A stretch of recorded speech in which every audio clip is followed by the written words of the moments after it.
Hey everyone, welcome to GameFace, episode 333 on Sifted Games at Sifted.net. I'm Shane Satterfield, your humble host for the next couple hours of intense game discussion. And alongside me to do that today is Matt Kyle. What's up, Matt? Not much. Sorry we had some... Luna left. She's furious with the technical problems. Sorry we had some issues starting the show today. Just so you guys know, I had set up the TriCaster to basically take Matt and I's solo camera shots and record them separately from what you guys are seeing. The TriCaster can do all kinds of crazy stuff. But anyway, I set it up that way. Apparently I set it up wrong because it was not showing what you guys were supposed to see. It was only showing Matt's camera. Mm-hmm. Then it only showed chat. Yeah, on the TriCaster, it said program output was the Sifted streaming soon logo. Yeah. Like, there was no indication that the video was us.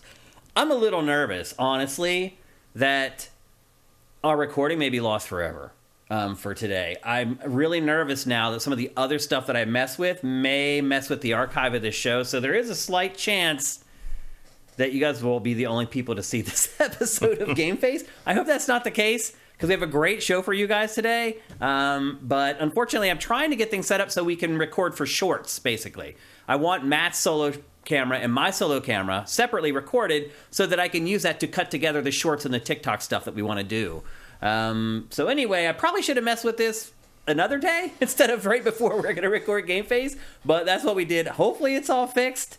Congram is asking if it would be recorded on Twitch. No, because we don't give the show away. So we can't set it up so it's archived on Twitch because then people who aren't patrons could watch the archive immediately. So it's not archived on Twitch. We record it here on the TriCaster hard drive. So anyway, we'll see how it goes. We do have a great show for you guys today, by the way. How have you been this week, Matt? All right. Not a lot. Like, how have I been? I don't know. It's fine. Yeah. Yeah. Just playing some games, which we'll talk about. Mm-hmm. Saw Creed 3. Was that good? It was very good. Yeah. Those movies are surprisingly good. It's a solid trilogy. Like, mm-hmm. I think the new one's better than 2, not as good as 1. But yeah, I think the Creed movies are kind of like up there in terms of like that's a rock solid trilogy. Like, they're better than like the last couple Rocky movies. Oh yeah. Yeah, I mean, a lot of them are. Well, no, Rocky Balboa is very good. Rocky 5 is the bad one. Yeah. And I think Rocky 4 is cheesy jingoism, but the recut version makes it tonally fit with the rest of the series really more, which is like there's really only one bad Rocky movie, which is 5. And it is bad. The rest are all like great to decent, and the Creed, Creed 1 stands up there. It's really great. Yeah. Meanwhile, there's 9 Rocky movies, and I'd say only 1 is particularly bad. Meanwhile, there's going to be they're working on the 9th Alien movie, and only 2 of those are good. So, right, oh, look who showed up. She's like, "You got your problems sorted out. Now okay. I'll show up." now there's people who can see me. Yeah, there we go. Typical Hollywood. Yeah, doesn't want to show up until people can actually see her. But yeah, it's very good. Jonathan Majors is fantastic as always. Like, he's also the amazing thing about Jonathan Majors in that movie is having just seen him as Kang in Ant-Man. Oh. He is a completely different human being in this movie. I mean, I know actors are supposed to do that, but like his facial expressions aren't even the same. Like, there's a chance that if you've seen both movies, you may not know those are both the same actor. Like, he melts into Damien in this movie in a way that is just uncanny. Yeah. He's incredibly good. Jonathan Majors is generally the best thing in anything he's in. And he's definitely one of the best things in Creed 3, which is, anytime you're one of the best things in anything that Michael B. Jordan is in, like, that's impressive. Yeah. And Michael B. Jordan, I think, proves himself as a director in this one. Like, he gets some really cool ideas, really cool shots, differentiates it from the other Rocky movies, like, makes it his own. Like, there's people were complaining and Stallone wasn't happy about them making this movie because he's not in it, but it's like, this is his franchise now, and like, I think they can go some cool places now. Or they could stop now, and that would be the end of it, and that would be great too. But like, yeah, definitely see Creed 2 if you can. See it in IMAX if you can. They shot it with full IMAX cameras, full everything. I mean, the boxing sequences are unbelievably well done in terms of like just presentation. Wow, didn't expect that. So check it out. Start today's show. So here we are, just 5 days after we did the last episode. Obviously, I was out last Tuesday at my friend's memorial back in Pennsylvania. So we did a show last Thursday, and here we are again on Tuesday ready to do another episode. You may think, man, things are so slow right now. How do they have another episode ready? Yeah, it's only been like 4 days. Honestly, I don't know how we do, though. We have a great episode today. There was a bunch of stuff that came out that we just didn't get to because of the VR. Yeah, that's true. And also, I played PlayStation VR2. Matt let me borrow his for the last 5 days, and I have my impressions of that. Definitely going to be way shorter than what we did in last episode. I think we spent over an hour on PlayStation VR2 in our last episode. So definitely, if you want the definitive review of that's last episode. I've fiddled around with it now for 3 or 4 days. I'm going to deliver my impressions to you guys in today's episode as well. We also have several big games to talk about. Not bad at all. Before we get going, there is some housekeeping.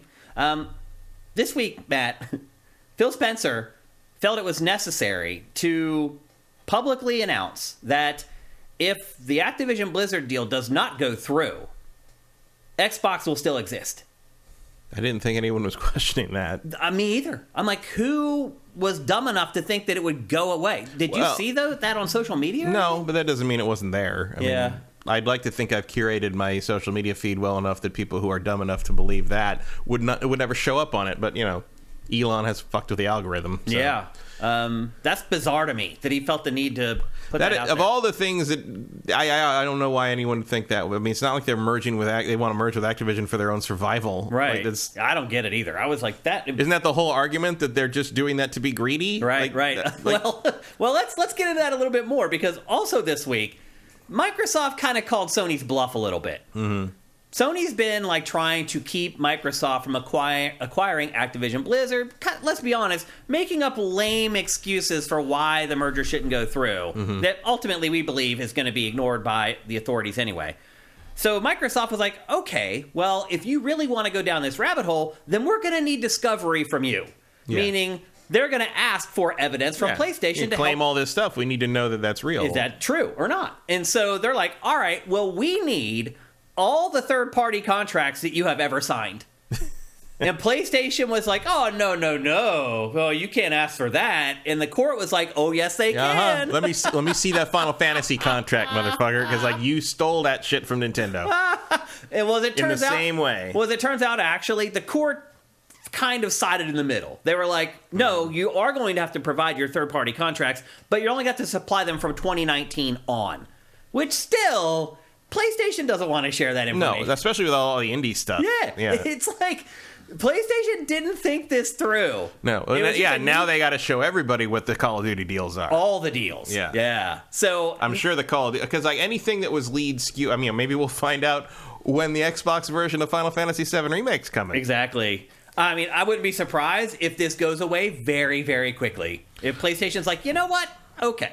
Let's sign that 10-year deal to keep Call of Duty on PlayStation immediately. Mm-hmm. Yeah, would you rather have that and worry about that in a decade or, air all this stuff publicly? Right now. Yep. Right now. So Microsoft called Sony's bluff a little bit. It'll be interesting to see what Sony ultimately decides on what it wants to do. But yeah, they were playing the long game that the judge wouldn't want to see that because it's not about Sony. Right. But the problem when you're dealing with these kinds of deals in this industry is it's an industry that a lot of legal people don't know a whole lot about. It's true. So the judge wants context. Yeah. And the way to get context is to look at what the other juggernaut is doing. If you're saying Microsoft is doing weird stuff, let's see what you're doing, and if it's substantially different, then we have a baseline to work from. So they got kind of hoisted by their own petard on that one. That was kind of funny. I wouldn't be surprised if some of that stuff starts going away here in the near future, but we'll see. Also, a smaller story from this week is that Hogwarts Legacy,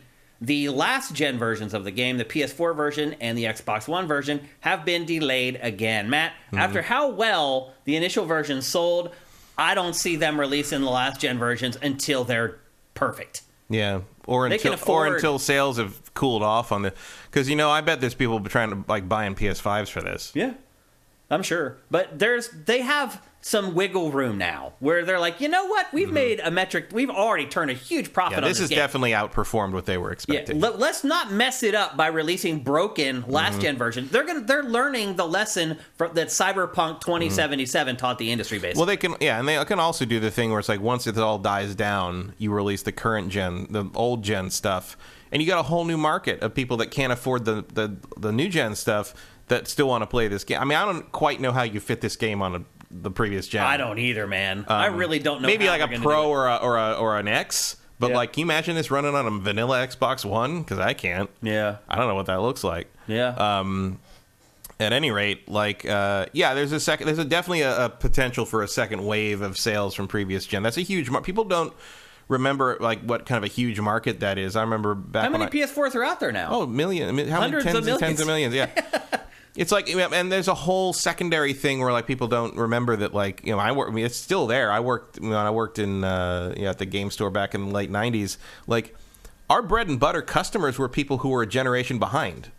Yeah. Like, they couldn't they were working class families who couldn't afford the current hottest stuff, but they could afford like a PS1 or an N64. So now their kids had the previous gen system, and they'd come in and get all these used, cheaper games. Yeah. Like, there's a whole, those games have lives. There's that a big go market forever for it. past People that, don't realize. Yep. That used to be what GameStop traded on. Now I think most of that trading is done online. It is. But like eBay and places like that. Oh, speaking of the PS1 days, I found out I was looking at like various weird games or unusual games people haven't heard of, and I found one of my maybe my favorite PS1 game, The Misadventures of Tron Bonne. Guess how much that goes for now? $500. I saw a sealed copy on eBay that had sold for $1,600. Oh my gosh! They start at $500. Wow. That's It's insane. unbelievable. and Mega Man Legends isn't far behind it. And I'm like, Capcom, how is this the only series you have not re-released in some remastered form? Like, the hunger for the Mega Man Legends is real. Yeah, yeah. And they will not cater to it. Sneaky said you just described his family growing up. And it's not just you. A lot of people grow up that way. It's millions and millions of gamers, of people. Like, that's how tons of, maybe even the majority of people, especially back in the PS1, PS2 days, experienced games. I grew up that way. Like, I didn't get games year round. Like, unless I bought them myself from mowing lawns. Like, my dad was like, I'll get you a game on your birthday, and I'll get you 2 or 3 games at Christmas. Yeah, pretty and much. The rest? And the worst part was my birthday is in February. Mine too. So, like, right after if Christmas. anything came out in June, I had to wait half a year Me too. to get, like, Same deal. Yep.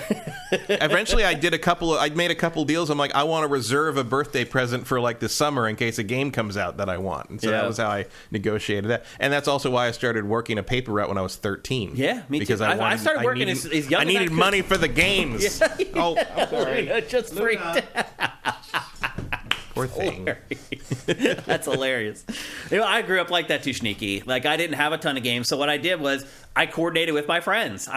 One friend would have a Sega Saturn, I had a Super Nintendo, and we just took turns, like, loaning each other games, loading each other our systems. You're not alone, man. A lot of people are that way, and a lot of people are still that way.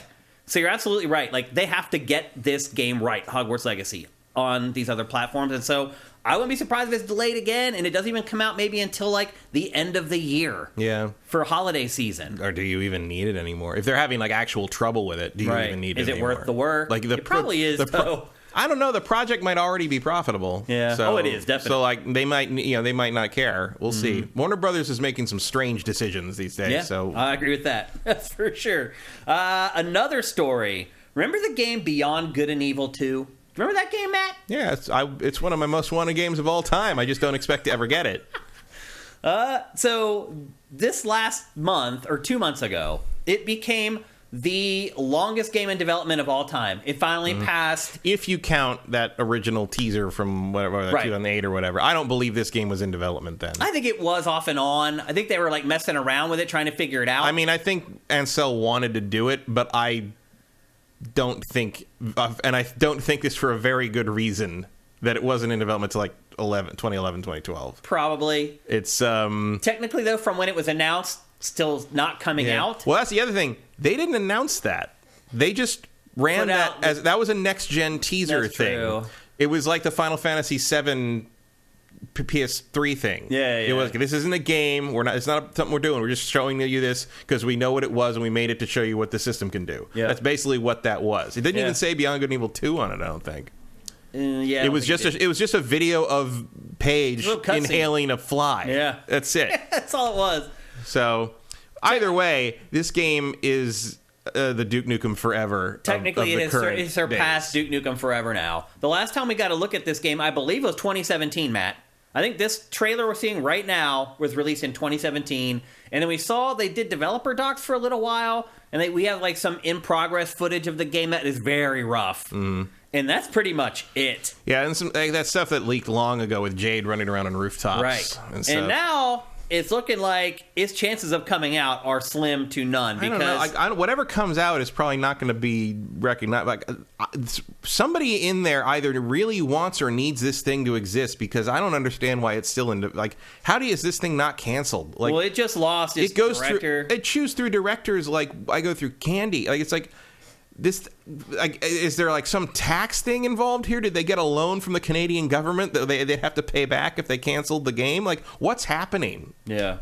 Something's up with this thing. So one thing that happened was when Ubisoft went through all that turmoil, it started doing like studies with its teams, and this was one of the games. And basically they had like psychologists come in and talk to the people working on the game to figure out how the team was, and people took sabbaticals and never came back. And so they have half a team that just lost a director. They lost another major developer a few months ago that people didn't even know about. Is this game ever coming out, Matt? Probably not. It really seems like it's not. And if it does, it'll be years and years from now, and you won't recognize it. It'll be something else. It'll be completely different. Yeah. So it's not looking good. I think this looks really cool. Like they put out. Does. Do I necessarily recognize it as Beyond Good and Evil? Not really. No. Beyond the anthropomorphic animals in the sci-fi setting with people. And obviously Paige is in there, but like, I mean, I think this looks really neat, like a French space opera, like, you know, comic book relate. I mean, this is neat. Yeah, like I love that. I love everything about this. Me too. Yeah. Doesn't have to be. You can call it something else. Doesn't have to be Beyond Good and Evil 2. Just make this. I don't care. Yeah. But I don't know. Like it's one of those things that you'd only get out of like you'd only get this look and this what they're doing here out of that French comic book inspired by like that Valerian, like kind of, you know, heavy metal magazine kind of thing. Like that's what it reminds me of, and I love that. But yeah, just much like Skull and Bones, it's just like, I don't know what you're doing, guys, and I'm just not going to think about it until there's something to think about, basically. Yeah. And right now there's not, which is not good news. Another small piece of news for today's housekeeping: Gear 6 staffing up and ready to rock. We've had lots of conflicting reports about the Coalition and 343 and what they're doing and what they're not doing. We had thought that maybe the Coalition would move on to something else, but no. It is working on Gear 6. If you remember, we got this Unreal Engine 5 Gear 6 teaser, about 18 months ago? Yeah, something like that? A long time ago. So you'd imagine that the backbone of the game has been worked on for quite a while inside Unreal Engine 5, but who knows how long until the actual game is finished. But it is going full steam ahead into production. Are you ready for another Gears game yet, Matt? Nope. Me either. Like in 2 years I will be, though, which seems like that's when we're probably going to get it. Nope. I mean, I think we will get. I'm not going to care. Yeah. I'm over the Gears thing. Like I was actually talking about this when like this kind of popped up a few days ago with some of my friends, and every single one of them said, if Game Pass wasn't a thing, I would never have played Gears 5. I think a lot of people were that way. Like, and I'm absolutely. And then one of them had to remind me what happened in Gears 5 because I didn't remember any of it. And so as soon as they mentioned the sledding, I'm like, oh right, like riding, pulling the sled around. Well, the crazy like sail-driven like boat that you piloted. Yeah, I don't think it's in as dire straits as Halo, but it is in the same problem with Halo where it's like the story's over. Yeah, now you told what the do story, you do? And like they've done a better job of coming up with better new characters and more interesting ways to kind of twist things, but it's still the same thing over and over. And I just don't. It's weird because it's like I'm tired of the standard kind of Gears pop, cover pop and shot kind of thing. Yep, stop and pop. But like, if you change that too much, it's not Gears anymore. Yeah. But also, like, I don't care about Gears anymore. Like, I don't know what to tell you. Like, I don't care anymore. It's gorgeous. Like the fourth and fifth ones looked like paintings on 4K TVs. Beautiful. Like they're gorgeous. But like, I really liked Gears 5. Honestly, to me, it's Gears probably 5 was really better. the best game in the series. Like, it felt good to play. Objectively, it's just not as fresh as it was when it first came out. But yeah, it's just I don't know. Like I just don't feel like it has anything new to show me, gameplay wise. And so that's on the Coalition. Yeah, and I'm kind of left with the story, and I don't know. I just like. And like look at the trailer. It's like they're getting weird with the mystical stuff, and like there's a lot of like there's a lot of like going out in the wilderness because of natural environments. The modern Unreal engines do that really well. But like all these giant things popping through and like that. But like one of the real hooks of the original Gears games was the that destroyed beauty nonsense, right? Yeah, where like you were walking through the ruins of this what used to be a beautiful city, like, and that's not really there anymore. Yeah. Like it could be anything now. It looks like almost if you could swap out like Outrigger or whatever, Outriders or whatever that is with some of this, and I wouldn't necessarily know. Yeah. I'd agree with that. It has lost a bit of its identity over time, for sure. Yeah, and I think you're also like, part of it's a victim of its own success in some ways, where it's like so many enemies in games are influenced by the Locust that now the Locust just sort of look generic. They're rote, yeah. Like, even though they were original, and it's not their fault. It's not Gears' fault, but I mean, because they made tons of. I remember Cliffy telling me about that specifically. He's like they're big, chunky, beefy dudes because that's easy to shoot. Yeah, it makes it easy to target. Makes it easy to shoot them in the knee. It makes them easy to make it easy. Yeah, makes it easy to hit them center mass. It makes it more challenging to headshot people. Like they designed that for the time because that was what the Unreal Engine could do, and it was what made the gameplay work. Yeah, and now you're kind of stuck with that, and everybody else followed suit because it was in fact the right way to do that. And now it's like just a bunch of big like pale orc motherfuckers. It's sort of like everybody does that. Yeah. Yep. So we'll see. But they are trudging forward. Instead of working on a new IP first, Gears 6 is on the way. Let's check in with you guys. Thanks, by the way, for those of you who showed up right on time and had to watch us fumble through trying to get the stream up and the show going. We appreciate that you guys were patient and didn't bail. I saw one person say, like, this is the first time I could show up for a live episode in months, and this is what happens. I apologize. Kevin Rafa, have you considered changing the intro video since Matt is not driving anywhere anymore? Yes. We will have a new show intro coming up. I'm not going to promise a date, but I'm working on it right now. I'm working on the concept. In the meantime, I do just drive around the block every time just to like just so he feels like he's going to work. But yeah, we're working on that. Surly Mexican, thank you for subscribing with Twitch Prime. We appreciate it. We appreciate everybody who does that. Tiny blip in history. I still use the fat PS4. Sneaky says the Hogwarts PS5 bundles have been flying off shelves here. They're flying off shelves everywhere. I mean, that's just, it's a popular game that's doing very well. Popular game, plus, like, you can go buy a PS5 now. Yeah. Who cares what comes with it? Like, yep. I bought some PS5s for people as gifts or because they wanted them, and like they were all the Horizon Forbidden West bundle, and nobody cared. Yep. Even if they didn't want the Horizon game. Yeah. There's like, just give me the system. David5807, thank you for Twitch Prime. We appreciate it. Let's see if we got any others here. Everyone else, I think, is just Stevid. Thank you for subscribing at Tier 1. I think that's it. Oh, the McWomble. McWomble, I haven't seen you around for a while. I hope you're doing okay, man. I actually just thought about that the other day. I'm like, I haven't seen him on the site for a while. I was hoping that you're doing all right, and I hope that is the case. Lestevid, thank you for all the Tier 1 subs that you're gifting to all the great people in our chat. Wow, you dropped a ton. Holy cow, man. Thank you. 25 Tier 1 subs. That is awesome, man. And then El Guapo, YouTube, TikTok Shorts would be sweet. We're working on it. We're working on all that stuff that I talked about when we first turned over the year. It's just, it takes time. We don't have a big team, so it takes a little bit of time to get all this stuff going, but eventually it will. Okay. Looks like we checked in with you guys. Let's see what you're up to. Now it's time to hear a word from our sponsor. LS Cream is a fine cream liqueur created by fellow gamer and sifter Stevens Charles. It's inspired by an ancestral recipe from Haiti called Cray Mass, and a double gold winner for its original taste at the New York Wine and Spirit International Competition. LS Cream can be enjoyed on the rocks or as a mixer for drinks with its rich blend of fresh cream and neutral grain spirits with notes of coconut, vanilla, cinnamon, and nutmeg. It's great in coffee or to make espresso martinis. To learn more, discover amazing drink recipes, or to track down your own bottle using a handy store locator, head to creamls.com. That's creamls.com.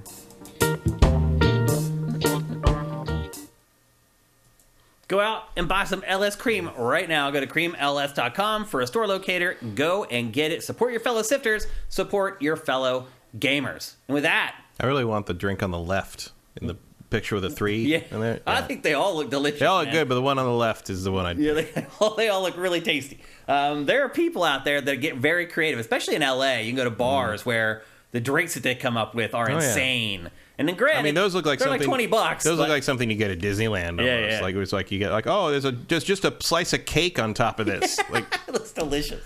Yep, go out and support your fellow sifter. Cavar, thank you for Twitch Prime. That's awesome.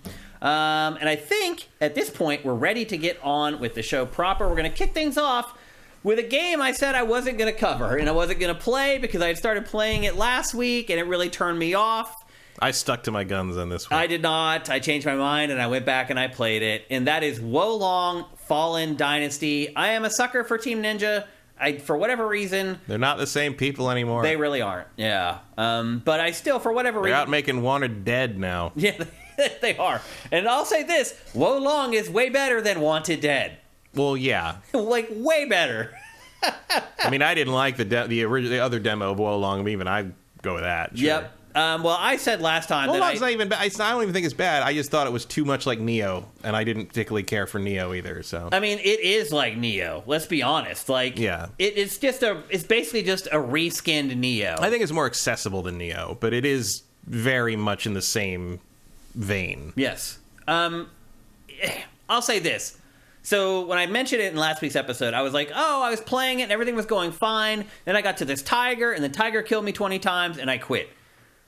That's true. Yeah, the tiger is apparently the hardest thing in the game. Like, well, no, it's not. The first, everyone said the first boss, and the reviews are like, the first boss is really hard. But the tiger isn't the first Tiger's boss. not the first boss? No. I think people thought I was talking about the first boss. I was not. I was talking about this tiger that you just ran into in basically the first level of the game. One thing I've discovered is that this game is not an open world game. It's very much like, I don't know, like Gears of War level design. It's like cattle chutes, basically. But it does have some splinter areas that you can go off onto. And what had happened was I had went into one of those splintered off areas and found this tiger sub-boss that I probably wasn't supposed to fight. And I kept fighting him, and I kept fighting him, and I gave up eventually. Well, when I was like, all right, I'm actually going to give this game another chance, I went back to play it again. And I went, and I realized that where I was fighting that tiger was just this little loop that was completely irrelevant, and there was no reason to fight the tiger whatsoever. So, much like Dark Souls and other games of this ilk, you can stumble off the beaten path and find a little alcove that'll have enemies that are overpowered, and you probably shouldn't be fighting it. Now, for the record, I did go back and beat the tiger. I wouldn't quit. I went back and I'm like, I'm going to beat this damn tiger. And I did beat him. I think I had to fight him another 10 times before I beat him. But after I beat him, I realized that it was just pointless, that it was just this little side thing that I didn't even need to mess with. And I had actually not gone the right direction to go further into the level. The first thing I will say about this game is it is way easier than Neo. It is parts of it are. So I don't know if the intent was to try to make this more accessible, kind of like how Elden Ring was. It seems to be. But the rank and file enemies in this are much easier. Like, I played Neo, and I played Neo 2, and literally, I think, like, the third enemy in both of those games just wiped the mat with me. That's not how this game is. Like, the rank and file enemies that populate most of the levels aren't that difficult to beat. You don't have to be a master of the game to beat them. However, the other stuff is just as difficult as the Neo games, and just as difficult as the Dark Souls games. So, for example, the first boss fight that you come to in the game. I fought him, 30 times. Finally beat him. Did the fist pump. Was like, yeah, I got him. Nope. There's another version. There's a second phase of the boss after that. And it basically just broke my heart. I was like, what? This is the first boss. I have to fight him again? And he mutates into this far more deadly version of himself or whatever that I ended up fighting like another 50 times before I ended up beating him. So you were saying there's rumors that the first boss is... The first boss is apparently the biggest difficulty spike in the game. It's insane. And the following bosses are like way, way easier. The crazy part Almost all the reviews, even the really positive reviews said that. They're like, get past the first boss, it's bullshit. Like, get on, don't judge the rest of the game by that first boss. The crazy part about it, too, is that the second phase, if you chip him down to like half of his health, that's it. You only have to get him down to halfway. There's like I'm not going to spoil it, but there's a thing that you use that takes out the second half of his health, and you can move on. when it first, that second phase, like, it like crushed my soul. I was like, what? I have to fight this guy again? I was like, screw it, I'll stick with it. It still took me like another 30 tries to get that other half of his bar down to actually beat the boss and move on. So absolutely. Now, I didn't play a ton after that boss fight, so I don't know if it does, in fact, get a lot easier, but I do know that just the moment-to-moment enemies in this game are more like the enemies from, like, a Ninja Gaiden. They're tough, and they're fast, and they use all the abilities that they have intelligently, but you can kind of overwhelm them if you just spam, like, the attack. It's not like Dark Souls or Neo or any of the From Software games where you can't really get away with button mashing at all. The story for this game, the basic crux of it is your village is slaughtered and you must get revenge. It's set in the Three Kingdoms era. Does anyone care about the Three Kingdoms era, Matt? In Asia, yeah. Here? I don't know. I don't care. Most people don't know what it is. But no, it's the most popular novel of all time worldwide, like just in terms of how many people have read it and care about that story. So it makes sense as like a touchstone. It would be, I don't know, it's like King Arthur, I guess, except no one cares about King Arthur here either. But like it's just like it's like a shorthand thing. You don't need to explain this setting to anybody in Asia, basically. It was just boring AF and completely uninteresting, and I do not care about the story in this at all. Like, I'm sure in Japan and the East, people care about it more.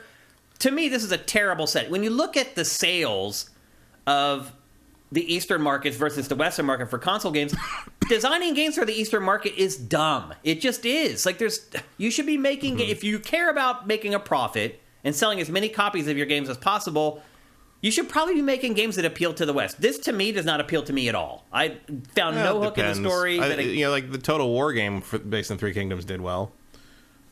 I mean, relatively speaking. For Total War. Yeah. Like, Total War is making what it's... Total War knows what it is. Yeah. I don't know. It's not... I mean, it doesn't do anything for me. Certainly not... It doesn't help this game be interesting to me. Yeah. But, like, at least it's not just more generic Japanese mythology like Neo was. Yeah. Like, I don't know. Okay. I mean, I compare this to, like, obviously the benchmark is Elden Ring. And Elden Ring doesn't have a overt storytelling, really. It's like the more you have to like dig in to find the story. But at least the premise and the world and the people and the creatures in it are interesting. To me, this is not. So I struggled to really care about the story, and the story struggled to pull me through the game. Like, eventually it just came down to, do I like the combat in this game enough to keep playing? Because the story is definitely not going to keep me playing. No, I don't think any game of the Souls ilk is really going to pull you in by the story most of the time. It could someday. Maybe one day, but you're right. Most of them have like non-existent stories. I don't understand why they can't make a good story in one of these games. It's really weird. Because it's not really what that subgenre is about. Yeah. I think eventually somebody will do it. Yeah. But it's certainly not what From particularly cares. I mean, From is not interested in spoon-feeding cinematic story in these games. Yeah. And nobody else is really attempting it either, because it's not, it's hard enough to make a decent combat system in these things versus like worrying about that. Yeah. Let Naughty Dog make a Souls game, I guess. Maybe. I mean, you are right.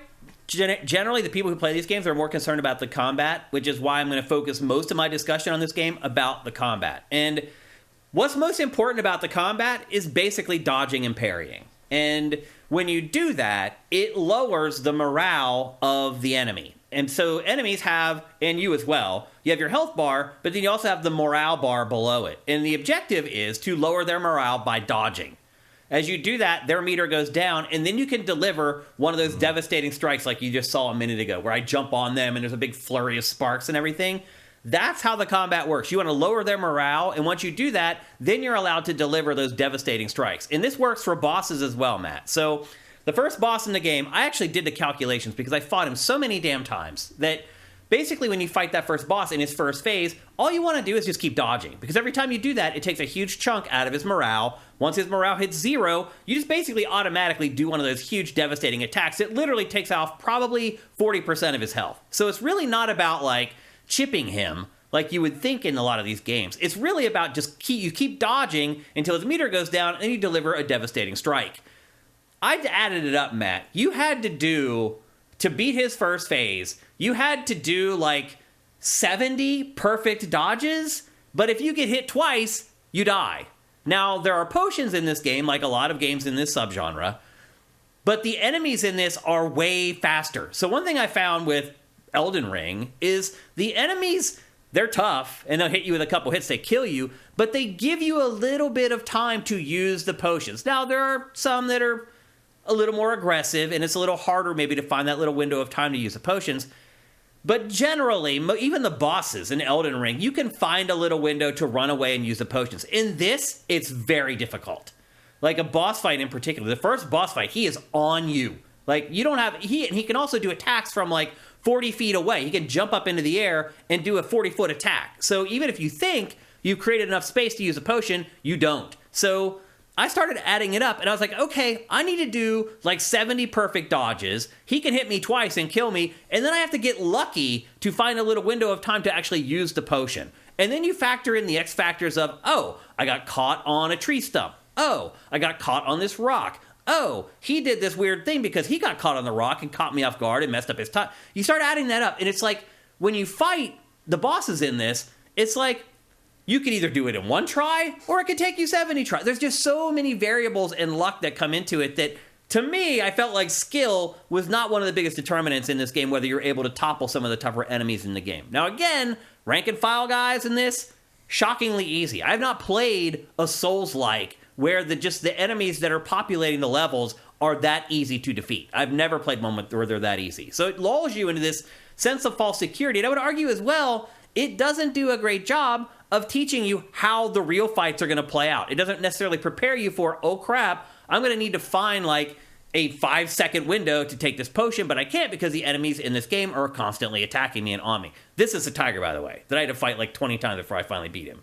And he, again, like he was way higher level than me, and I ended up having to cheese him by jumping on a roof and jumping down off the roof and doing like this powerful downward slash on him, rinse and repeat until I beat him. Actually, how I beat him was I did that a few times, and then he just wandered into the fire and killed himself. He burned himself to death.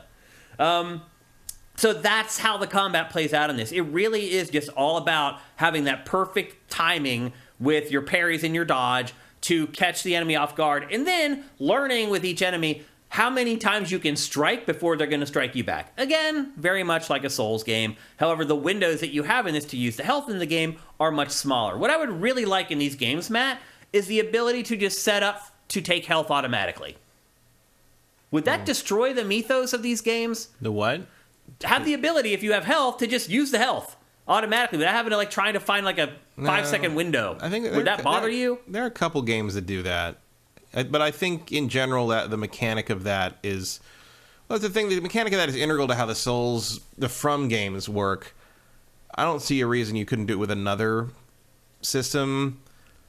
I don't know. My problem with this, it is part of the mechanics. Sure. I mean, my problem with this game is it just feels too slippery. Yeah. I think I felt that about Neo too. Like Team Ninja's style of combat, I think, is too loose for me to enjoy it in the context of this subgenre. Like one of the things about the From games is that they are meaty and blocky and reliable. Mm-hmm.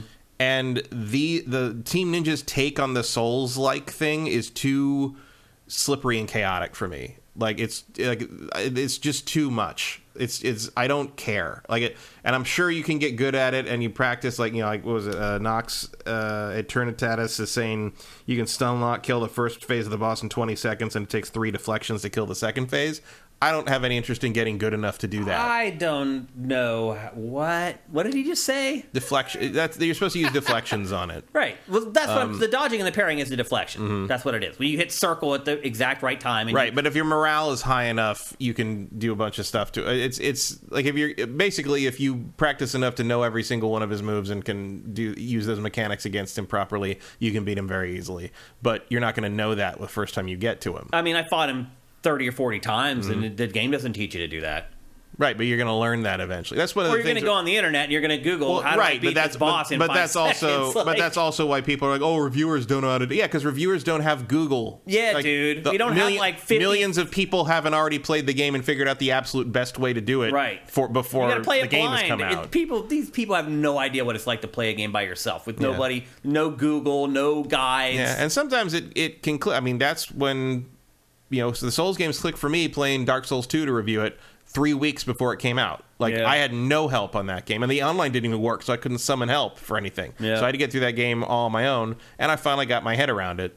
But, like, I don't know. Like, I don't like Team Ninja's take on this genre. I'm not saying anything's wrong with it. It just doesn't give me what I want from a Souls-like. So, like, I mean, obviously nothing you're saying is particularly enticing anyway. Yeah. I played the demo of this, and I don't need to ever touch it again. I'm done. The other thing about this game, I probably don't need to touch a Team Ninja Souls-like ever again. Yeah. Neo, I got through most of Neo 1 and got tired of it, and I dabbled with Neo 2, and it's just not for me.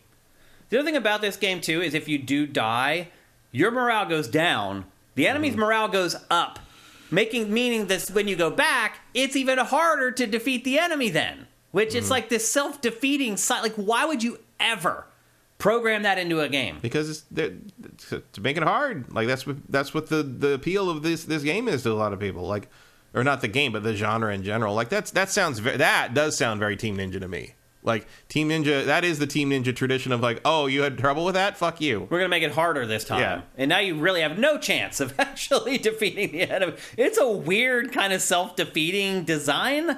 I haven't seen too much about this, but I have read enough. I read some stuff about it, like discussions and things, because I'm like, well, I got to play it, but I might as well see what people are saying about it. There's ways to exploit all that stuff. You know, there are ways around that. It's not that much of a gulf if you... Well, because, again, the rank and file enemies aren't that hard to beat. Right. If they were, like, in other Souls-likes... You can go around and grind them. Although, I played the demo of this. They are harder than your standard enemies in Dark Souls. Like, the Dark Souls enemies, rank and like the zombies and random soldiers like that, they're nothing. You just run past them. You can't run past these guys. They chase you. They do, to an extent. Yeah. But the other thing, too... this is a more intense fight here than anything I've ever had with standard Dark Souls enemies. These guys are actually coming at you. Yeah, of course. They're way more aggressive, for sure. There's no doubt about it. But the other thing, too, is that, like, they'll block everything until you do the deflection. Like, everything in this combat system is built around parries, deflections, counters.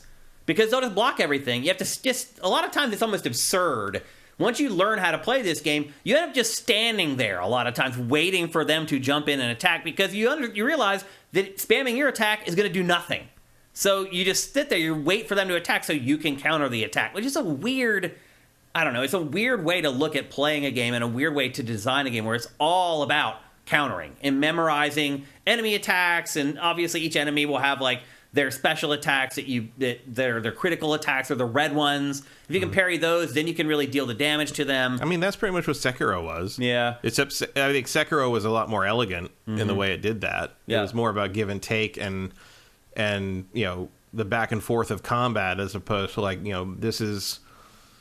I don't know. Again, like the chaos of the fights in this are just not appealing to me. They're just not interesting. Like, they would be in a standard kind of action RPG kind of setting. Like, if it was more of a, I don't know, like more of a Fable sort of style thing, or like something like that. But this, like, you know, if you're trying to either make me balance the difficulty of a Souls-like, or throw chaos at me, or, you know, use chaos as a particular, you know, moment in these games. Right. But fighting even the normal like soldiers in this game was just like, God, I don't know what you're gonna do next. You're so aggressive and like I'm sure I would get used to it after a while, but like I'm just gonna go play Elden Ring again. Like, why would I subject myself to a lesser game when I could just go play Elden Ring? Well, we're gonna get to my conclusion on this, and I would just say that it's not all dissimilar from what you just said.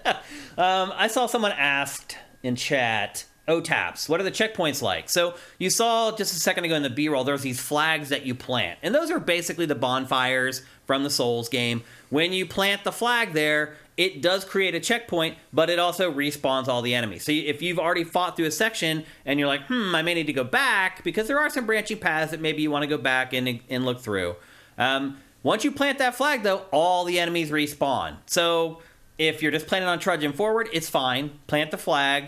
The enemies that are ahead of you were there before, they're going to stay there, but you're not going to be able to go back without fighting all the enemies that you already killed if you do that. So, again, it's a risk-reward system, just like the bonfires in the Souls franchise.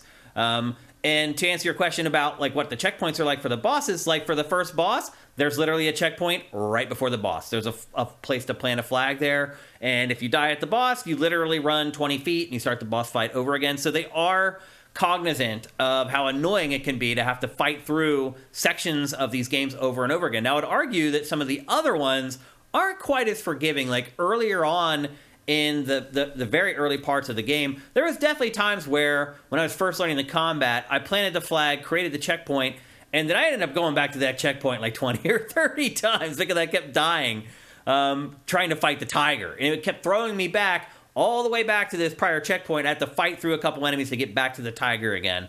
But generally, I'd say it's pretty good as far as the checkpoints are concerned.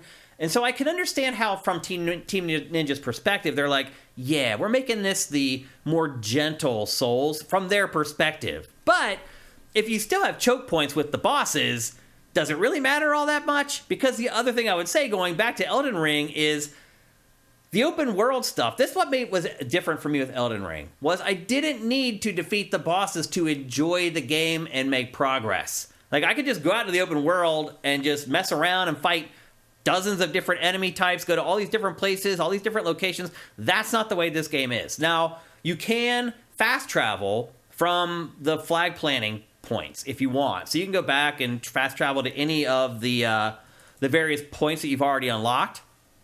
But it doesn't, there's very little reason to. You've already fought through those areas. You've already collected everything. Again, there's no open world. There's no other enemies to uncover. There's no new places to investigate and check out. Like, it's mostly just a very linear game. So clearly there's tigers to find. Right. A lot of them. Because even in the demo, there was tigers everywhere. So yeah, I think from the Team Ninja's perspective, they probably think they've made the game a lot easier. And it's true. Like, you can walk more than 100 yards now without dying in this. But as far as making real progress, it still appears that the boss fights are the gatekeepers in this. And if you don't defeat the boss, there really is nothing else to do in this. So it's like the old school Souls-likes, where you pound your head against that wall trying to beat that boss. And if you can't beat that boss, you're not going to make any progress. So again, I think that they made it a lot easier, but still there's a lot of gatekeeping in this that people maybe would assume wouldn't be in this after having played Elden Ring. But basically, this game is driven in general by parries, deflections, whatever the hell you want to call them, and loot and equipment management. So you're constantly getting a new helmet, new greaves, new armor, and they're always just a couple ticks better than what they were before. This is one of those games that does have gear bloat, where you're getting gear way too often. I could see getting, a big chunk away through this game, and you get to the point where you're like, you know what?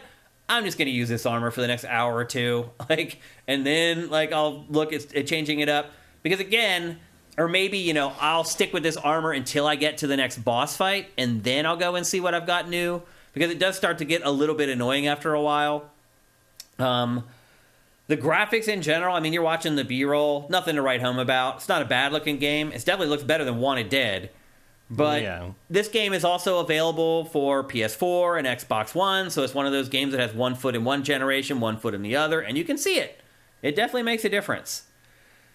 What else?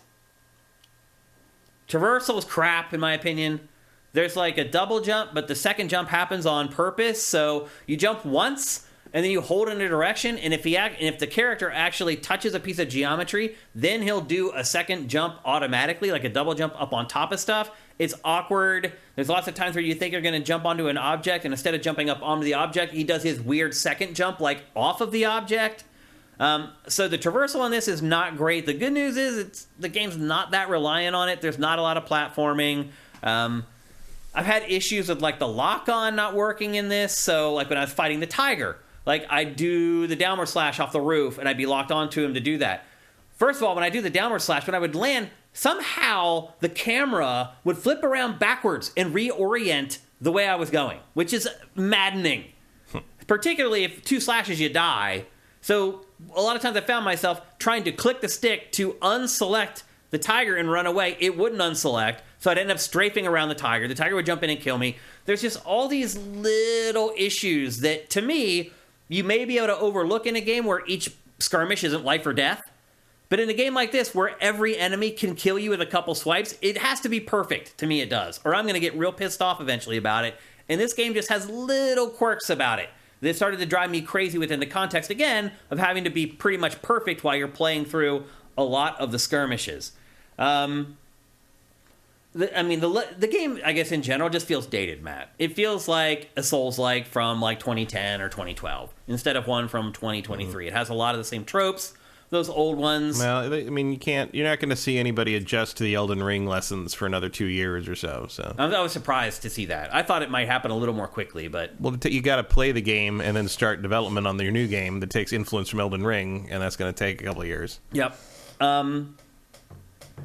I don't know. So I did just, like, I went to Metacritic to just get an idea of where people were. I think this game is completely over-reviewed. Completely. Again, it looks like another case where the Souls-like fans ended up reviewing the game. Like, some people gave this game perfect 10s.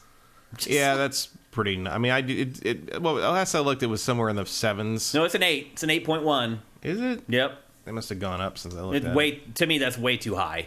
Way too generous. Certainly not. Particularly after coming off of Elden Ring.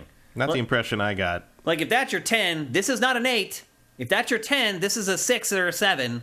I was really surprised by the review scores after spending a good chunk of time playing this, honestly.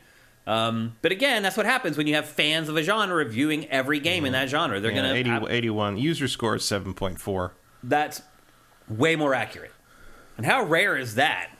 0 negative ratings. Wow. Yep. That's what I'm saying. I don't know. Kevin Roth is asking, what is the best part of the game? I mean, I guess I would say it is the combat, because... it is fast. It is responsive. That part of Team Ninja does come through. Like, I never felt like there's some kind of weird lag in the controls or whatever. The controls were responsive. And I never felt like most of the times that I died, it was the fault of anything other than, me just not knowing the game well enough or me not timing my deflection well enough, other than the instances where I'm trying to, like, unlock my lock-on or trying to climb up something while enemies are attacking me. If I'm just out in an open area fighting...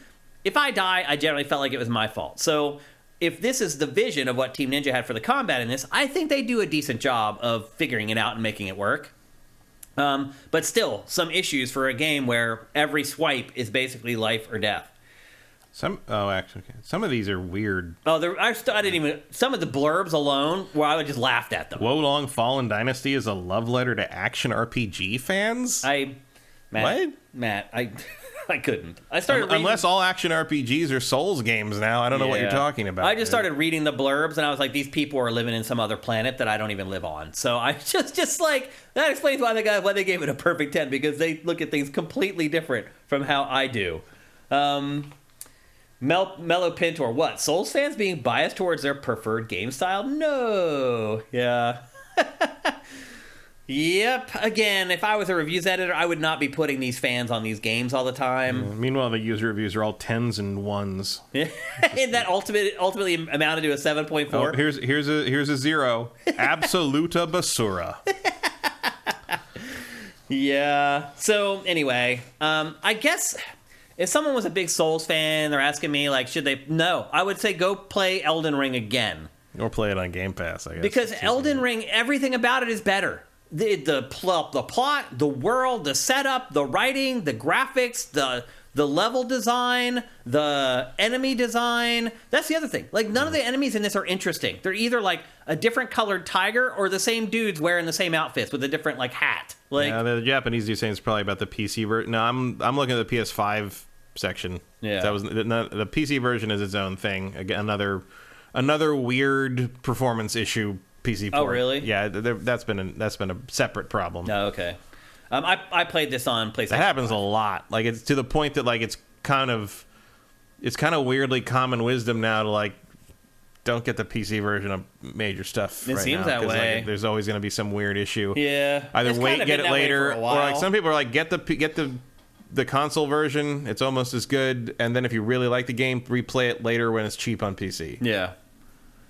I did not enjoy my time with this game really at all. I decided to stick with it because I'm like, there's got to be something here. It's a Team Ninja game, so I decided. I don't know why you still have that thing for Team Ninja when none of the people that made Team Ninja great back in the day are actually there anymore. Yeah. I don't know who any of these people are anymore. Well, actually, I mean, those old people also aren't making great games. No, anymore. Absolutely not. I mean, it's not like the people who made Ninja Gaiden made Devil's Third. It's not like sometimes you peak early. Neo and Neo 2 got great aggregate review scores though. Yeah, I mean I like Neo. Okay, I don't know. It just doesn't. doesn't grab me the way the Souls stuff does. Yeah. It doesn't grab me the way even Steel Rising did. I don't know. I prefer my Souls games to be a little more methodical than how Team Ninja is more. This is definitely more frantic. Team Ninja leans more into the character action style, and I don't really think that gels with this very well. Yeah. I don't have an because. One of the reasons it works in something like Devil May Cry is like you experiment and mess around, you die, go back to, okay, I gotta reload the save, go back to the last save point, try it again, cool. But like there's no consequences to that other than you've lost time. Yeah. And games like the way they do this is like, okay, now it's harder because you died. Yeah, like that's not interesting to me. Me either. Like I'm sure that's evil. Like I'm sure that's a It's cool thing to like people who want a really big challenge, and that's they I'm not saying that's not for there's no place for it in a game because clearly there's people that love that, but that is absolutely not how I want to spend my time. Yeah, like it's not. It's a mix of two things that I don't particularly care for in the first place. Character action games don't really appeal to me very much anymore. The other thing I would say too to maybe the person who is like, man, I should like these games, Souls-like games, and maybe you tried Elden Ring and you got you're like me, you played it a lot more than any other Souls game, but you still got to the point where you're like, okay, I'm good. I would go back and try to finish Elden Ring before playing this. I just would.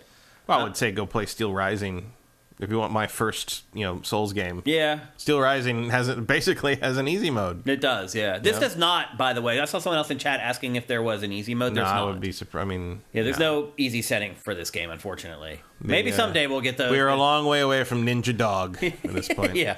But I would recommend, if you tried Elden Ring and you're like, oh, but they're saying this is actually my first Souls, it's not.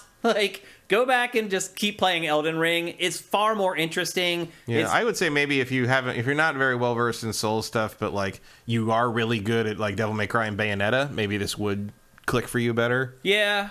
It is coming more from that tradition in terms of how the combat functions. It is, for sure. Yeah, it's, as you can see in the B-roll, it's far more quick and Twitch-like than a lot of other Souls-like games. This is, I think the Team Ninja Souls games, the Neo and this are more for people cannot adjust to the slow, methodical combat in the From stuff. Yeah. I think, which is also a fair criticism. That's not going to be for everybody either. They're just not as creative, though. How I said for a long time, Matt, that I really hated that I didn't like the Souls games because I loved, the setting and the art and the dark fantasy. This doesn't have that. No, that's not really here. No, there's nothing like that There's here. some cool, I've seen, clips and stuff in the trailers. There's cool reimaginations of, mythological characters and, creatures and stuff from, mythology, which is cool. But, it does not have the raw... holy crap, what is that? What is that giant blood dog walking on the horizon? That I can see a mile away. Yeah, it doesn't there's have nothing like that. That's cool. That looks neat. But it's that bird thing, whatever that is. But I would put that in the 20th percentile of that would be shit a from regular Elden enemy Ring. in Dark Souls. It's just it's... Again, a lot of that stuff is personal, and I just like the art and the world and the settings in From Software's games way more. That dude just handled that tiger. Yeah, you saw, that was just. Ooh. But even watching this gameplay trailer, do you see a whole lot of stuff that's all that different from the B-roll you just watched that I recorded? I mean, they're using bigger spells, but they're fighting the same stuff more or less. Yep. Well, than that thing. Yeah, so I really struggle to find the person to recommend this game to. I just found everything about it far less interesting than what I've experienced in From Software games, and in all honesty, what I longed to be able to consume for a really long time watching other people play From Software games. I'm like, I love that boss, I love that castle, I love that weapon, I love that armor, but I hate playing the game. This game, I don't even like all that other stuff. So definitely, if you're someone who has not clicked with Souls or From Software games in the past, don't even give this a try, even though it's on Game Pass. You'll just become frustrated, and you'll end up spending more time downloading it than you will actually playing it. If you're a fan of this genre, you're probably still going to fight your way through it and enjoy it. I would probably recommend downloading it on Game Pass. The game does sell for $60. It's not a $70 game. That helps a little bit. But I would not recommend buying this game. I would also argue this game's going to be on discount within 6 weeks. Mm-hmm. If you want to buy the PlayStation versions because you're not a Game Pass subscriber and you don't have an Xbox or a PC, so you can't subscribe to Game Pass. Yeah, this feels like it will likely follow that pattern. Yep. So my guess is, even successful games have that, hit the $40 sale 6 weeks in. Yeah. And Elden Ring is such a gigantic game that a lot of people who have even finished Elden Ring still haven't seen like 40% of the game. And the DLC's coming. Yeah, the DLC's coming.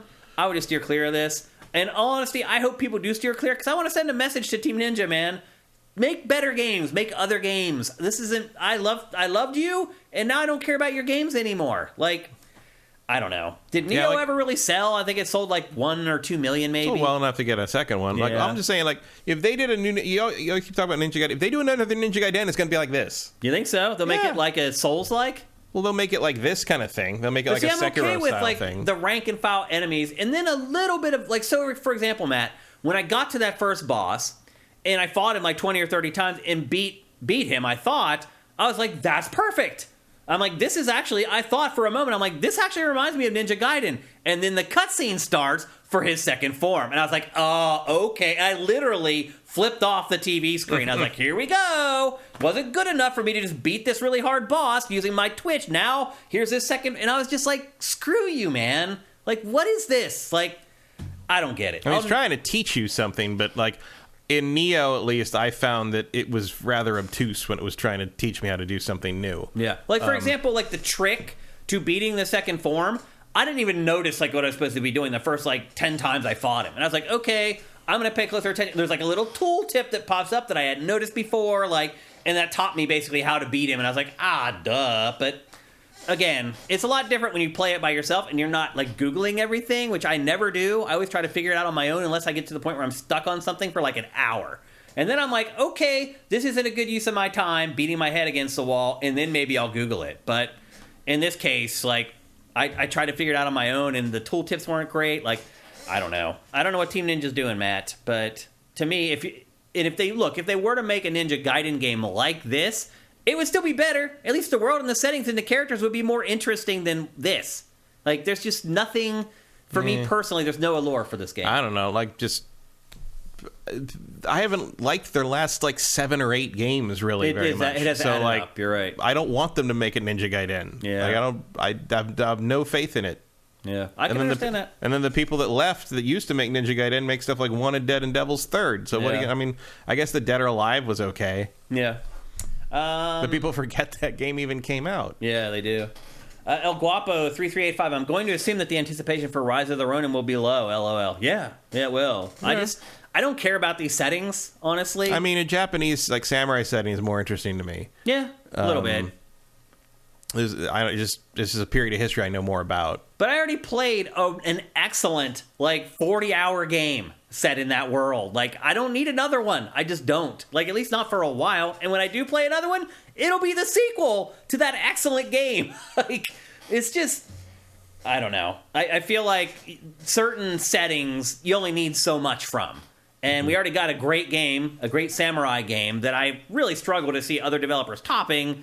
Do I need another one that's like a low-rent version of it? Probably not. I mean, that's coming from the guy who plays Call of Duty every year. But... Yeah, but that's true. Well, one, I play the campaign if there is one, because you're not going to play it. Right. Multiplayer, I do play. But to me, playing multiplayer is like a sport. It's just like, why do people play basketball? Like, Michelle asked me, she's like, why do you keep playing that game? And she's like, I don't understand it. Like, when I was playing Rocket League a lot, why do you keep playing it? Haven't you finished it by now? It's like, no, that's not how this works. It's like a sport. That's why there are esports. You always are trying to get better at it. You're playing against other people who are better than you, hopefully. You can learn from them and get better. Like, that's why I play Call of Duty. Like, it's a sport to me that I don't have to, like, get all sweaty playing, basically.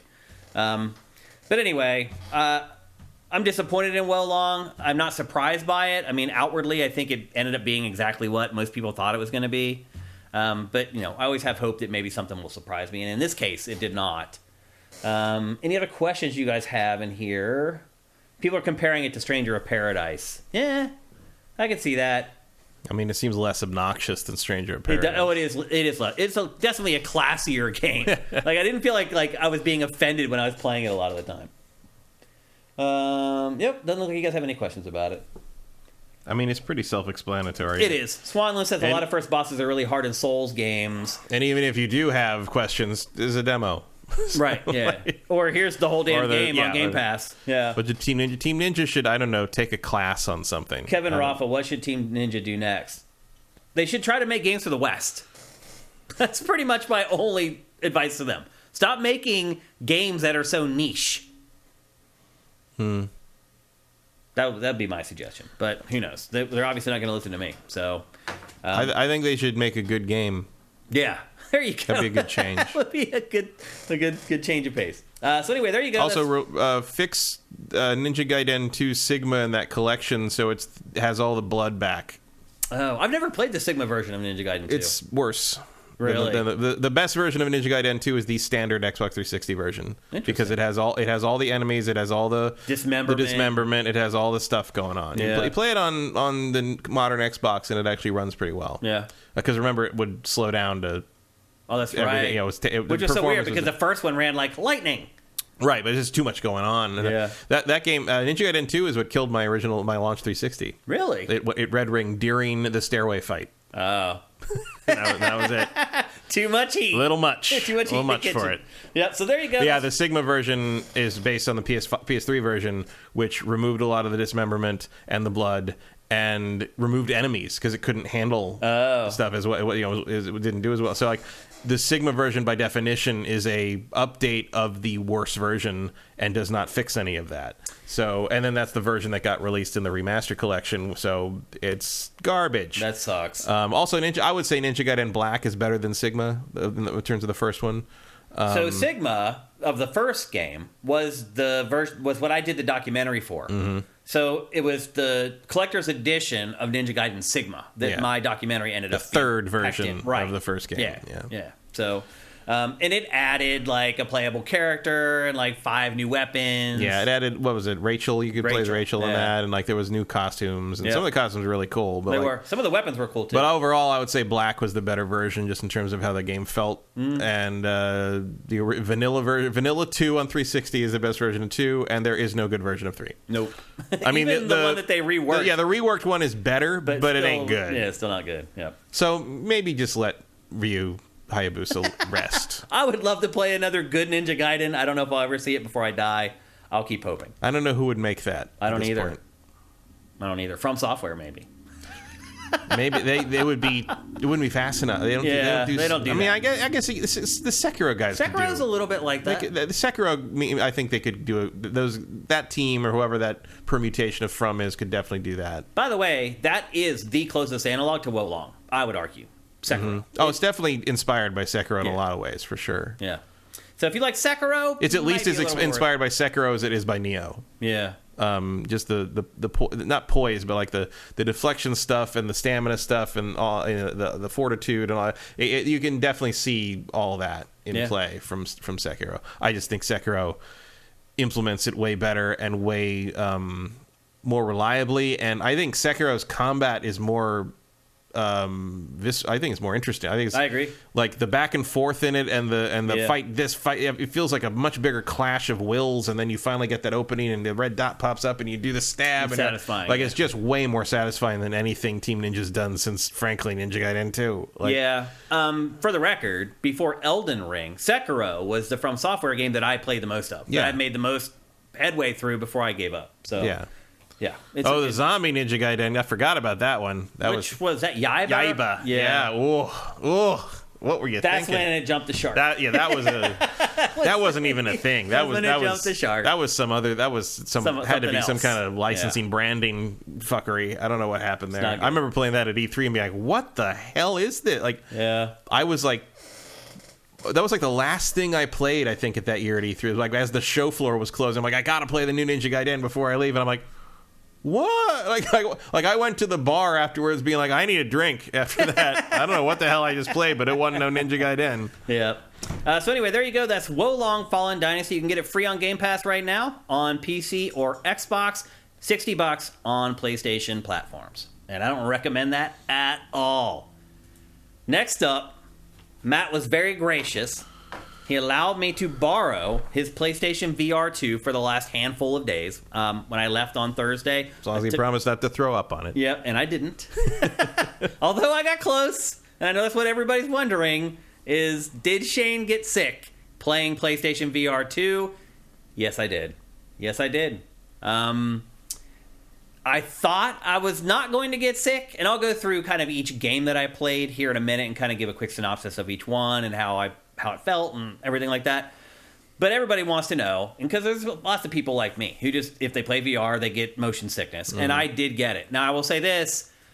Much fewer games gave me motion sickness, and the games that gave me motion sickness, I was able to play them longer before they gave me motion sickness. So it is an improvement. So if you're somebody who was on the borderline, maybe you only rarely got sick with VR before on PlayStation VR 1, or maybe you had an Oculus or whatever, and maybe you only got sick in very specific instances, it probably is worth checking out PlayStation VR 2 if you can find a place to demo it, because you might be able to play it without getting ill. However, I was not lucky enough to do that.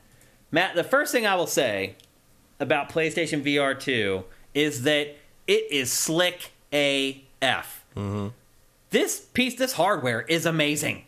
Like, just the whole setup and the way it like maps the room, that is trippy, man. Like, the other thing I will say too is that the area that I went to play it in, I thought was plenty big enough for room scale. Nope. It was not.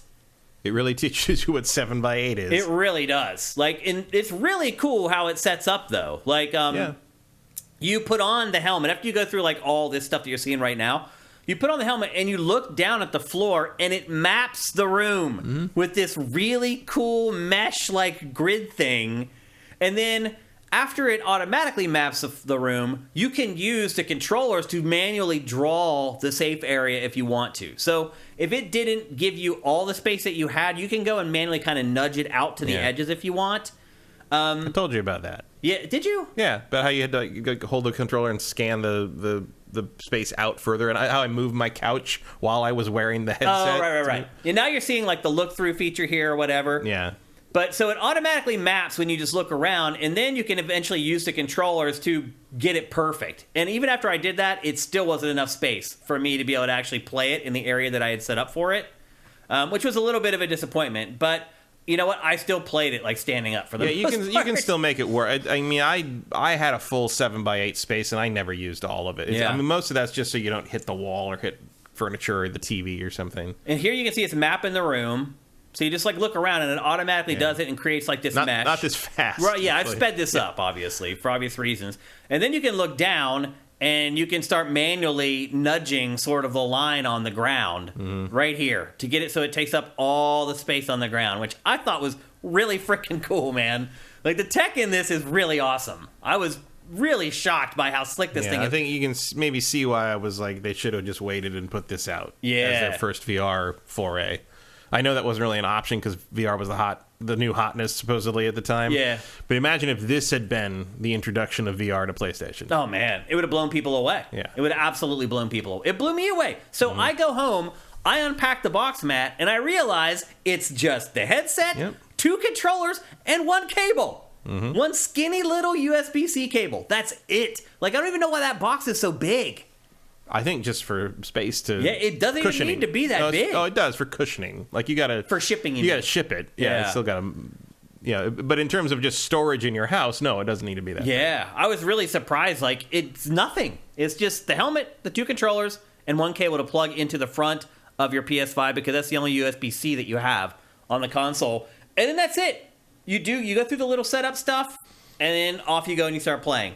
Now, Matt, I went and checked the PlayStation Store for every PlayStation VR 2 demo that they had. And they did have quite a lot. They ended up having, I think, like 8 demos when it's all said and done. So I downloaded all of them and gave every single one of them a go. And I'm going to quickly walk you through each one of them and what it was like for somebody like me who gets sick in the past with VR to play. First one I checked out was a game called Drums Rock. This is basically a music and rhythm game with just drums, where you're air drumming. It was really easy, I thought. But the other thing I would say, too, is that it didn't register a lot of my drum hits. So when I went to hit both cymbals, both the blue and the green, well, you just saw right there, it said I missed it. Like, it could never, for whatever reason, with my normal gestures, it very rarely, if ever, registered me hitting the cymbals. I don't know why, because it does do like a calibration thing before you actually jump into the game. The other thing I would say about this as well is that all the music, they're real songs, but they're cover versions of the songs. So they didn't have to license them. Like, this first one, I think, is Hit Me With Your Best Shot, but it's not, like, Who did that song originally? Joan Jett and the Blackhearts? No. No, that's I Love Rock and Roll. Yeah. Anyway, it was not the original version of the song. It was some corny, like, cover version of the song. And that's the way this game is. Generally, this felt like it should have been packed in and been free. And the other thing I would say about Pat Benatar. The other thing I would say about this too, Matt, is like, where's the demo disc for this? I don't know. Where is it? You spend $550. They give you nothing to play. Well, they don't have it because like much of the systems don't have disk drives. Oh, you're right. But still, there should be something you could download that just has like a bunch of mini games in it that shows off the hardware. Because remember, like a little like. Yeah, like I mean, when you go Astro for free. When you've got the PSVR splash thing on when you go to the store, it should just lead you to some like demo pack you can bring. Yeah, that would make more sense. Remember the first one, you got that little demo disc that had like how many games, like 6 or 7 on it? Yeah, it had a bunch. And then you got Astro bought for free. You get nothing with this. No. And you have to search to find the demos on the PlayStation Store as well. Yeah, they're a little bit. I mean, but also demos on the PS5 Store are hard to find. They are in general. Like that's just, the store still sucks. I'm sorry. Like it's a mess in there, and it's not clear when you're in the store, and it's not clear how to get to the store sometimes, and sometimes they dump you into it, and you're like, wait, what? Like, yeah, I mean that goes to a whole other issue with user experience on the PS5 in general. I would say. Yeah. It does, but I would argue it's like you have this new hardware, you need to show it off to people. You give them nothing. It's $550. You can't give them a disc of demos. Like, I mean, there are demos. They just aren't doing a very good job of promoting them. Promoting it. Like I didn't even know this game existed. Yeah, well, don't bother downloading it. No, I wouldn't. I wouldn't have. Even if I knew they were there, I wouldn't have. It's very simple, and yet it still doesn't function very well. And one other thing I would say, Matt, about PlayStation VR2 in general, and this is something that can be easily changed, but I just hate that it's set up this way. Anything you grab in PlayStation VR2, you have to keep the grip on the controller. Like, so you when you grab it... it depends. There are games that let you toggle that. There are? Star Wars, you can toggle it. It does? Because and I did toggle it dude. Because having to hold the gun the whole time was annoying. Holding the button in on the grip, it gets tiring after a while. No, there's a toggle. There's a toggle for most of the games that do that. I don't know if Horizon has it, actually. I didn't look. This one, you have to hold the drumstick at all times. If you let it go, the drumstick just flies out of your hand and flies off. That's dumb. Yep. So the other thing I would say, too, though, is I did not get sick playing this. Just sitting in a spot while the nose flew to me, looking around, I'm totally fine. I did not get sick playing this at all. Second game I played is a game called Cosmonious High. Again, there's a demo for this. And this, honestly, was some of the most fun I had playing with PlayStation VR2. You just go into this room with these goofy characters and all these little objects to fiddle around with, and you just go and have fun. It's like a little playroom. And again, didn't get sick at all. This game tripped me out. It was the first. It seriously did, dude. It's the first PlayStation VR2 game where I was like, okay, I'm gonna really mess around with like all the different features of it. Like I was like, I want to check out the foveated rendering on this. So I like started looking, as you can see, really closely at objects, and you start looking really closely at and these things are like razor sharp. Like, they feel like they're there. Mm-hmm. Like, even, like, the transparencies and stuff, I would, like, put my hand behind objects that are supposed to be transparent and, like, fiddle around with those. Like, this was the first thing that I played where I was like, oh, okay. Like, this tech is pretty flippin' awesome. And, again, this is a free demo that you can download. It really is just, like, a little playroom. There's just all this different stuff you can mess with. There's, like, a big pool that you fill up with water.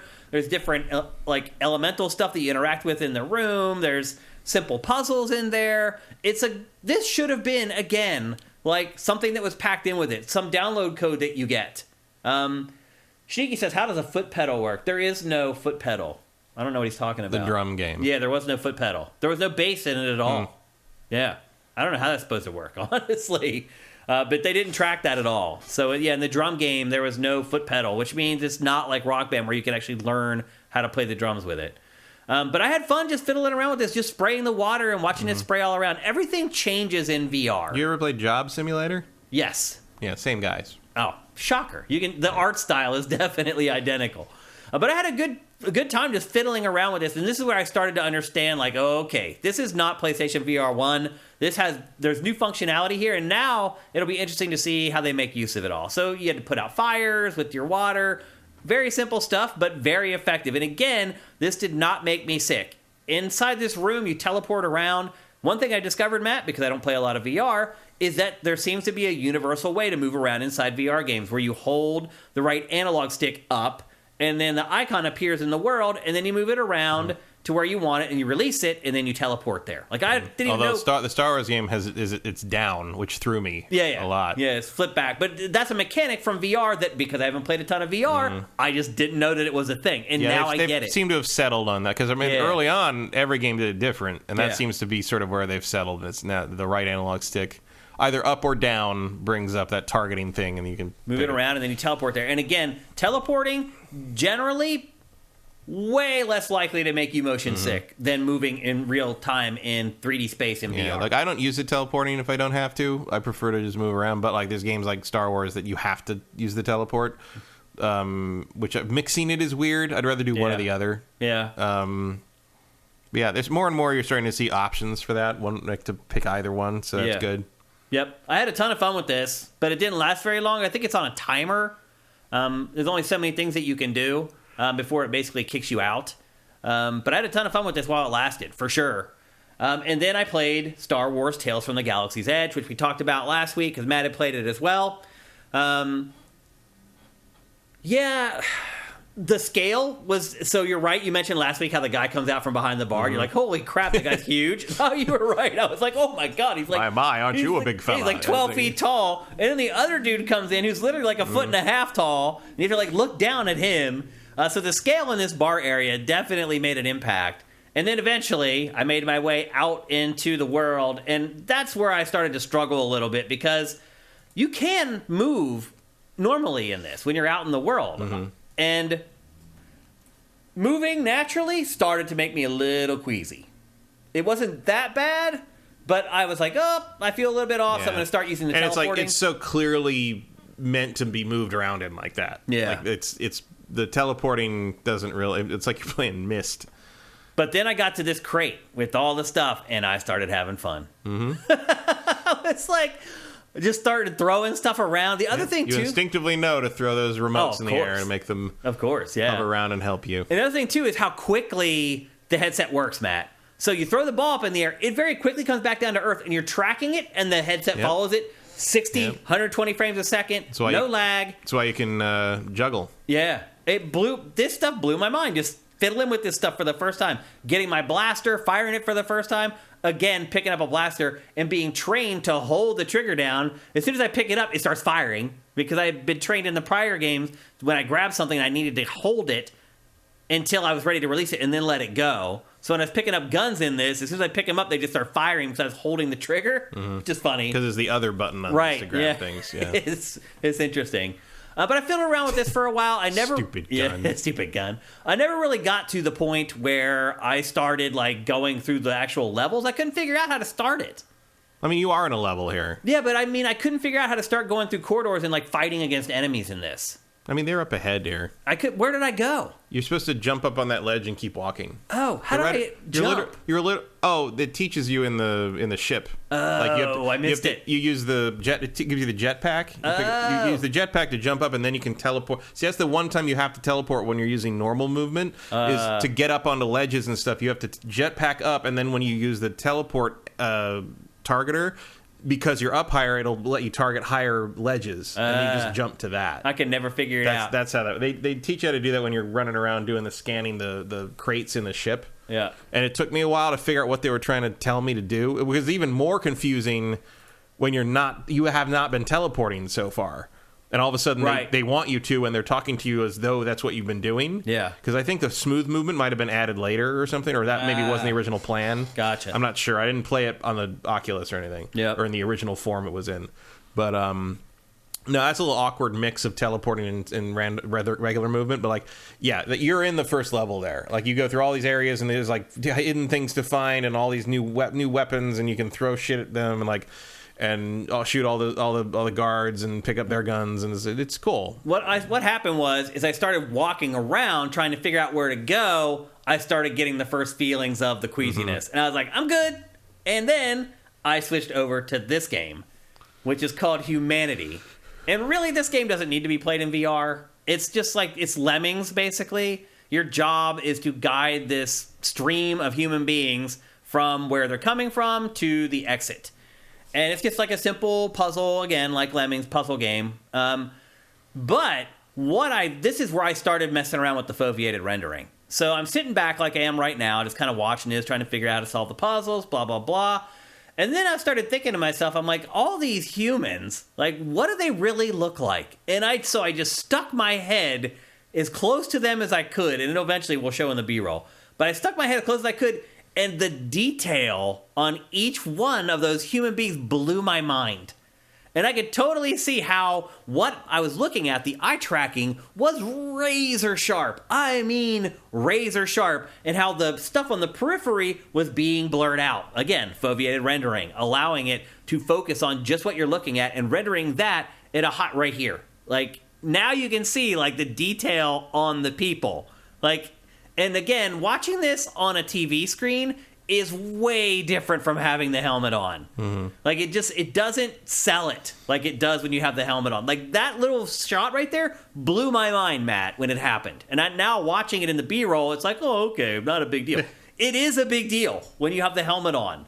I was impressed, not by this game, but by how this game showed off the features of PlayStation VR2. Again, game did not make me sick. I can sit in VR forever and never get sick. It's the moving inside VR that gets me.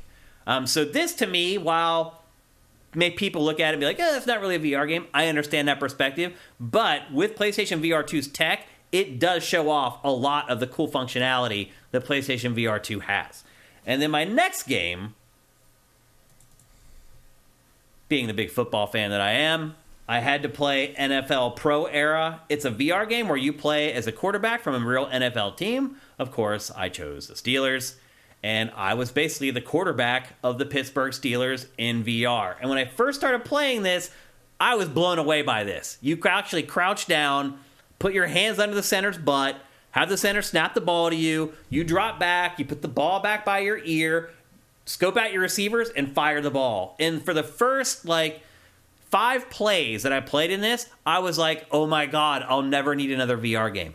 And then things started going wrong. For example, I discovered eventually that where you take the snap from the center's butt, it's not really the center's butt. It's like this imaginary green cube that's inside the game world that you need to put your hands in. And what happened was, after a while, the cube wandered away from the center.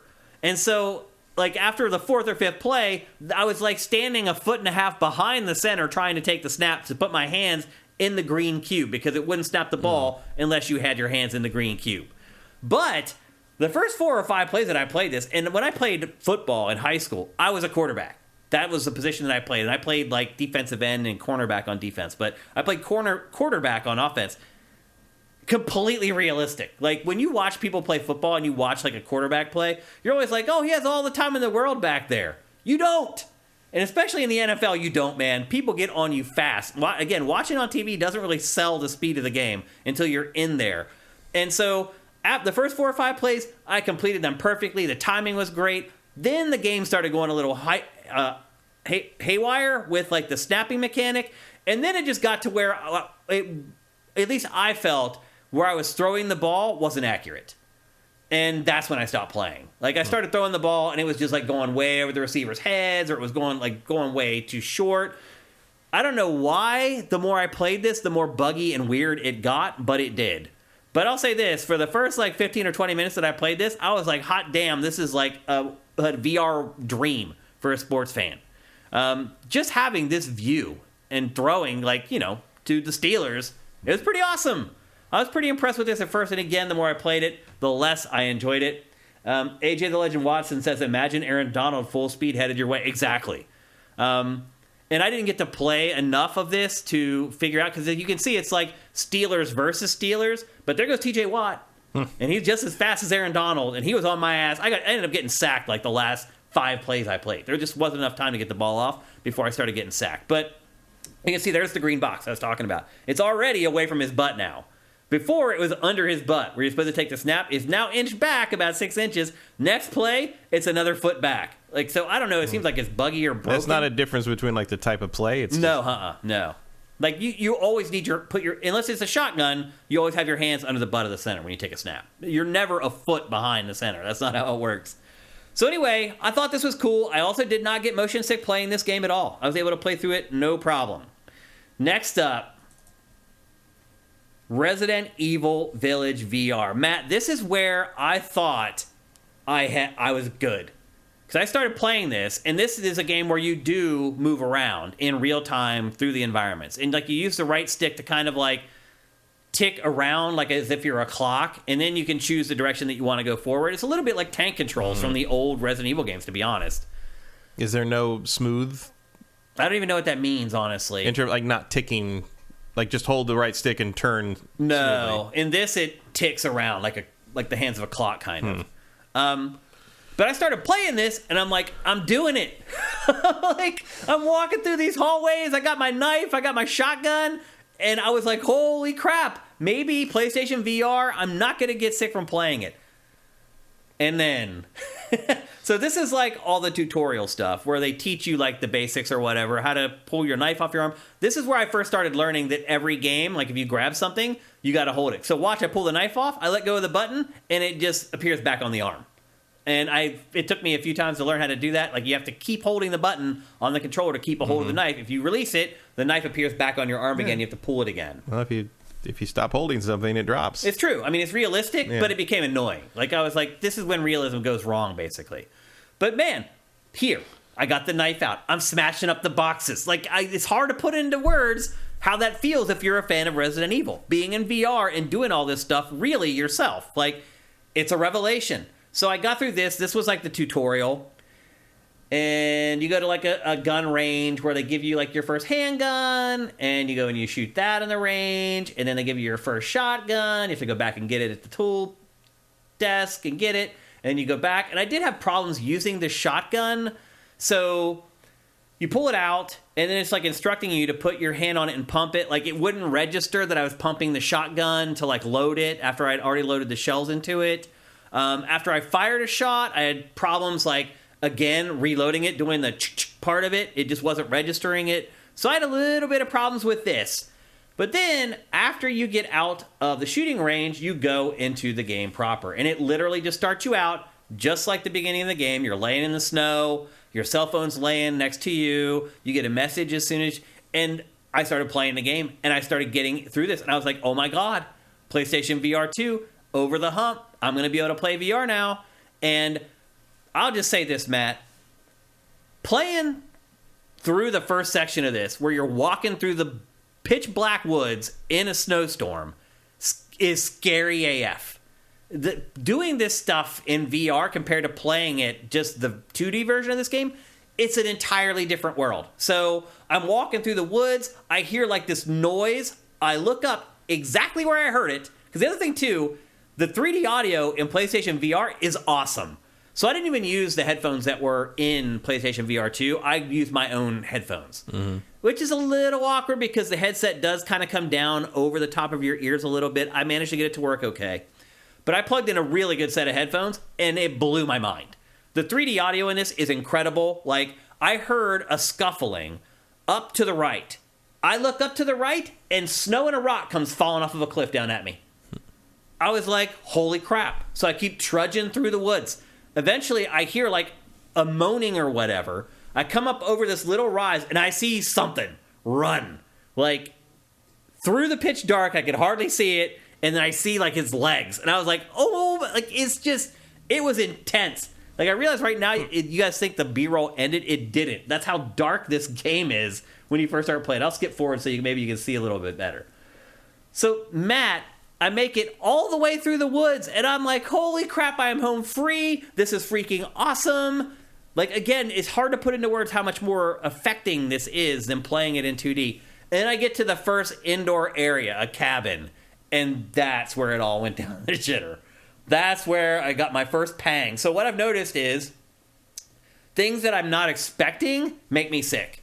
So if I step down off of something and it's very abrupt, makes me sick. If I step up on something and it makes me jump up higher than my brain is anticipating, makes me sick. If I go to turn and I turn faster or slower, makes me sick. You see me playing with a dead bird? Makes me sick. So I got inside for the first time, and 5 minutes later, I was done. I was done with PlayStation VR2 because it made me that sick. Did you not play Horizon? So I stopped. It took me 4 hours before I felt good enough. I will say, when inevitably the next VR thing that needs to be addressed pops up and you have to borrow it again, try Dramamine. I will try something like that for sure. Because if you can get through this section okay, and it was just like the novelty of the turning and the how, like I think you can get over that hump with some assistance there. I think if because it does seem like the higher fidelity and the smoother motion of the new hardware does help. It did help. So I think with a little bit of medical shielding, I think you might be able to pull that off. I was impressed that I made it this far. And again, I was in the room for a couple minutes before I started getting sick, to be fair.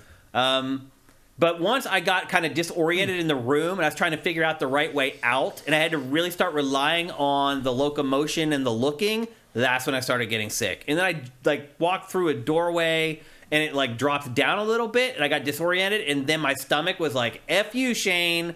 And that's when I knew I needed to stop. And so I did. Still, I'll say. So how long did you play total that first? Well, not counting games like this, I played for an hour and a half or 2 hours. Then I played this, and I lasted 15 or 20 minutes, which is still better than it was with PlayStation VR 1, where I would last 10 minutes before I was violently ill. This, I played this demo for 15 minutes, and I could just tell that I need to stop. And so I preemptively stopped before I got really sick, and then a few hours later, I had dinner and chilled out for a little bit, went back, and then I played Horizon. And Horizon's mind-blowing. It is undoubtedly the creme de la creme of the launch lineup for PlayStation VR 2. It just is. And what I played at that, I did not... Since they didn't get Half-Life Alyx. Yeah, exactly. I would love to play that, by the way. Yeah, I would be... if they put Half-Life Alyx on here, I would be much less harsh about the $500 I spent on it. Yeah. Or, the other thing that will make me not regret that purchase is if they eventually do jailbreak it for PC. Yeah. Being able to use this on PC, I would be great. Super happy. Yeah. So I did play Horizon Call of the Mountain, and the demo only lets you play, I think, 20 or 25 minutes before it cuts you off. But I got to try pretty much everything. It should give you almost all the basic all elements. the tenets of the game. Yeah. So I got to climb, I got to shoot the gun or the bow. I got to mess around with the objects and stuff, which still blows my effing mind. But it is undoubtedly the cream of the PlayStation VR 2 launch crop. So I guess to sum it all up, if you're someone like me who got sick, really sick from early VR, PlayStation VR 1, this probably isn't going to solve it for you. But I do think that if you're someone who it took extremes for you to get ill playing VR, I think this might get you over the hump. I think you'd be able to play this without getting sick at all. And I wouldn't say and I'm not going to say buy it. I'm not going to make a mistake I made on PlayStation VR 1 than telling you guys to buy it. I will say try it. I don't even know if there are demos with COVID and stuff. How do you try it? That stuff's kind of... You got to know a friend who bought one, basically. Yeah, that's tough. Yeah. And I would not recommend buying this without trying it. I just wouldn't. Unless you already know you're good in VR. And if that's the case, and you like VR, I think you probably would want to buy this, man. Because, man, the technology in this for the price is insane. But, the support, I just don't trust it. I get it. There's a non-zero chance a year from now you can get it for, half price. It's true. Clearance or something. Because, who knows. It is impressive, though, man. It is. It's a really good VR experience. I had some moments that literally were my mind. It's just too bad you can't go experience it for $10 for 30 minutes or something somewhere. Yeah, it's a shame that there's no place to go and give it a go because of COVID or whatever. They're not going to let you put on stuff like that anymore after somebody else. We'll see. I mean, if Sony miraculously does come up with near the end of the year, we're seeing stuff in the state of play where here's the VR slate for the first half of 2024 and robust stuff, and here's Half-Life Alyx. My tune on that might change, but for now, this thing's a giant wait and see. It is, but again, there was just some moment. There's no replicating VR, man. It just changes things. It just sucks you into whatever world is there. Yeah, I mean, again, it's if you can spend the $600 plus tax, if you can spend the $600 and never think about it again, you'll have some good stuff in it. You'll have some fun. Yeah. Your biggest concern is going to be like, where am I going to put the fucking thing? You know? It's never going to be a daily driver. No, not at all. But that's the other nice thing about this, though, is there's... But it's another fun thing to pull out. But like, I have told all my friends that oh, you got that? I'm like, yeah, I got it. Like, and they're like, oh, I'm like, everyone, come try it. Like, I believe every person who comes over and tries this thing, gonna make me feel better about buying it. Like, the more it gets used. Yeah, I mean, I'll just say this: like, I was pleasantly surprised by PlayStation VR2. It was better than I thought it was going to be. I really wish... I probably would buy it if it didn't make me sick. Yeah, I would also be less harsh on it if the PSVR 1 games worked on it. Right. Which, again, some of those I wouldn't be so concerned about the lack of Astro Bot. Right. Because you could play the old one. Yeah. Or your old favorite. It's weird to me that it's weird to me that, like, Robinson the Journey doesn't even work on PS5. That's insane. Like, why? What happened? I'm very thankful that I had Matt to loan it to me, honestly. Like, I did really enjoy the time I spent with it before I played Village. If you can handle VR without getting sick, Village is going to blow your mind. That's because I just started, like, fast-forwarding through the game in my mind. And I was like, oh, my God. Like, some of the moments in that game are going to be so intense. Yeah, like one of the big jumps for this is like, and probably specific to this more because it's a console and not just like, the Oculus or whatever. Yeah. Or the Quest or a Meta, whatever the hell we're supposed to call it now. Yeah. Who cares? He shut the metaverse down this week. It's over. I don't care anymore. Is like, playing something like Resident Evil Village or Horizon or Gran Turismo is like, you are not getting a weird filtered version of the game in that headset anymore. You are pretty much seeing what you see on the TV. It's true. There is screen dooring, though. There is some. I was able to pick up on it pretty easily. But it's way, way better. Oh, yeah. Like, it's like this grain almost that's over the screen instead of literally like a grid. Like it's more of a background thing. Right. It's almost like it's more like it's what it's like. If you look closely at a theater screen, you can see that it's being projected on this screen. Right. Yeah, that's a good way to put it. Whereas before it was like there's something between me and the what game. I'm seeing. Yeah, that's the difference. Yeah. It's not a screen door. It's almost like a very faint filter over everything. And you see it in like Horizon. I don't know if you saw it in Horizon. Flat colors, like that goofy game I played. That's where you really noticed it. Or like Horizon. I don't know if it let you get it far enough to talk to people. Like out of the boat, like like Aloy and everybody. Mm-hmm. You can kind of see like they're a little blurrier than they should be at like 6 feet away. Yeah. Like there's a little haze around them. I do wonder if that's part of the foveated rendering stuff. I think that's some of that, but also it doesn't. There's something there that's not quite right. And it's gone when you look right at somebody, so it probably is the foveated rendering. But like, there's something about the way a group of people looks that's not what a group of people looks like in terms of focus. Right. Yeah. The eye tracking in this is so damn good. It's very good. I can't believe there's not a game that's just eye track shooter. Yeah. Literally a competitive shooter where you just look. You know what? You can look fast. I mean, I know this is dumb, but you'd have to sell for like $1 or something. I want to play Space Harrier. Like a weird VR version of Space Harrier Afterburner, where it's all aimed with my eyes, or Missile Command or something. Give me trackball games with my eyes. That would be a thing. Give me Call of Duty where you aim with your eyes. Mm-hmm. Like seriously, I do think the bow in Horizon is so accurate because they are looking where you're looking. Oh, I think the guns in Village, same deal. Yeah, I think they're using that to help aim properly. I agree. Because I am miraculously way more accurate in the PSVR 2 games than I normally am in other VR shooters. Games. Yeah. So I had a lot of fun with it, though. And I'm guessing most people will if they don't get sick. Even I, who got deathly ill from PlayStation VR 1, I still managed to have a lot of fun with this before it became too much for me. So, Sneaky asked, how would you feel, let's say, if you did spend $600 on it? I would regret it because I can't play the best games without getting sick. So, I mean, all these other games that I just showed you guys and talked about, they're diversions. Like, they're fun for, like, 40 toys. minutes. Like, they're toys to fiddle around with. Mm-hmm. Like, I want to be able to play real games in VR and go into real worlds. You can play real games with this. You can. That's the thing. It's like I would definitely go through. I can. I mean, I don't actually like Resident Evil Village that much, but I could see myself going through, like, if they did a VR version of Resident Evil 4 Remake. Yeah. I could see myself playing through that whole thing in VR. Yeah. For sure. Yeah. Again, like, when I was in these worlds, I was, like, sticking my face right up against objects, and it's like they're solid. It's like they're there. Like, the playing edges with are just razor sharp. I mean, that's probably because Horizon's the first thing I played, but playing with the little objects in that first little camp you come across is like, oh yeah, wow, look what you're like, oh, okay, and I'll open things. That's cool. I can pick this thing up and put that in there. I'd be like, oh, it broke. Oh, I can do that. Like, it was like this. I can play the tambourine, and it plays like a real tambourine. It was this constant, oh, I can throw it up and catch it. Can I throw two things up? I can juggle things. It was like, I spent like 10 minutes in that freaking camp just like messing with everything, and it's brilliant that that's there because it teaches you all these various things. I did notice that I clang the controllers a good bit. Yeah. Like when I went to use the bow, clang. For me, it was hand over handing sideways. That did it sometimes. Yeah. It happened a couple times in Village. I also... And did you get far enough in that to see like how like there's multiple ways to climb up? You're not really stuck in one pathway. I didn't make it that far. It's probably too early. Yeah. And eventually, like the climbing sections are large enough that you have like if you go up this way, you'll go up some vines over here. But if you went this way, you'd kind of go up the slope and kind of go sideways longer. Like it. Yeah.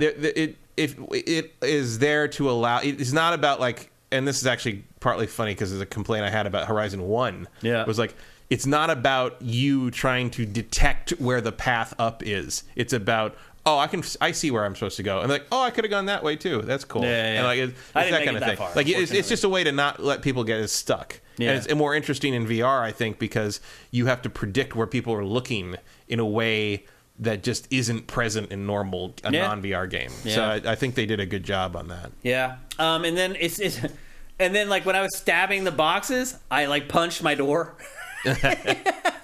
It's pretty crazy how when you start, and again, I haven't really every once in a while you take that headset off and you're like, I'm here? I can't believe where I was. That's what I'm going to say. Yeah. Like, you play it for like 20 minutes, and then you hit the button, and you're like, holy crap. I'm like, the door is like right up against my face. It's crazy. Like, well, I was always wondering, I mean, this isn't as much of a deal, but like when I lived with Elisa, I was always like, I was always worried that one day I was going to take the headset and she'd be right there. Yeah, because you never know. Like, I would never, ever know. Literally, you are in another world. You have no idea what you're doing with your physical body back in the real world. It's, again... You never know when your wife is in the other room looking at and she's like...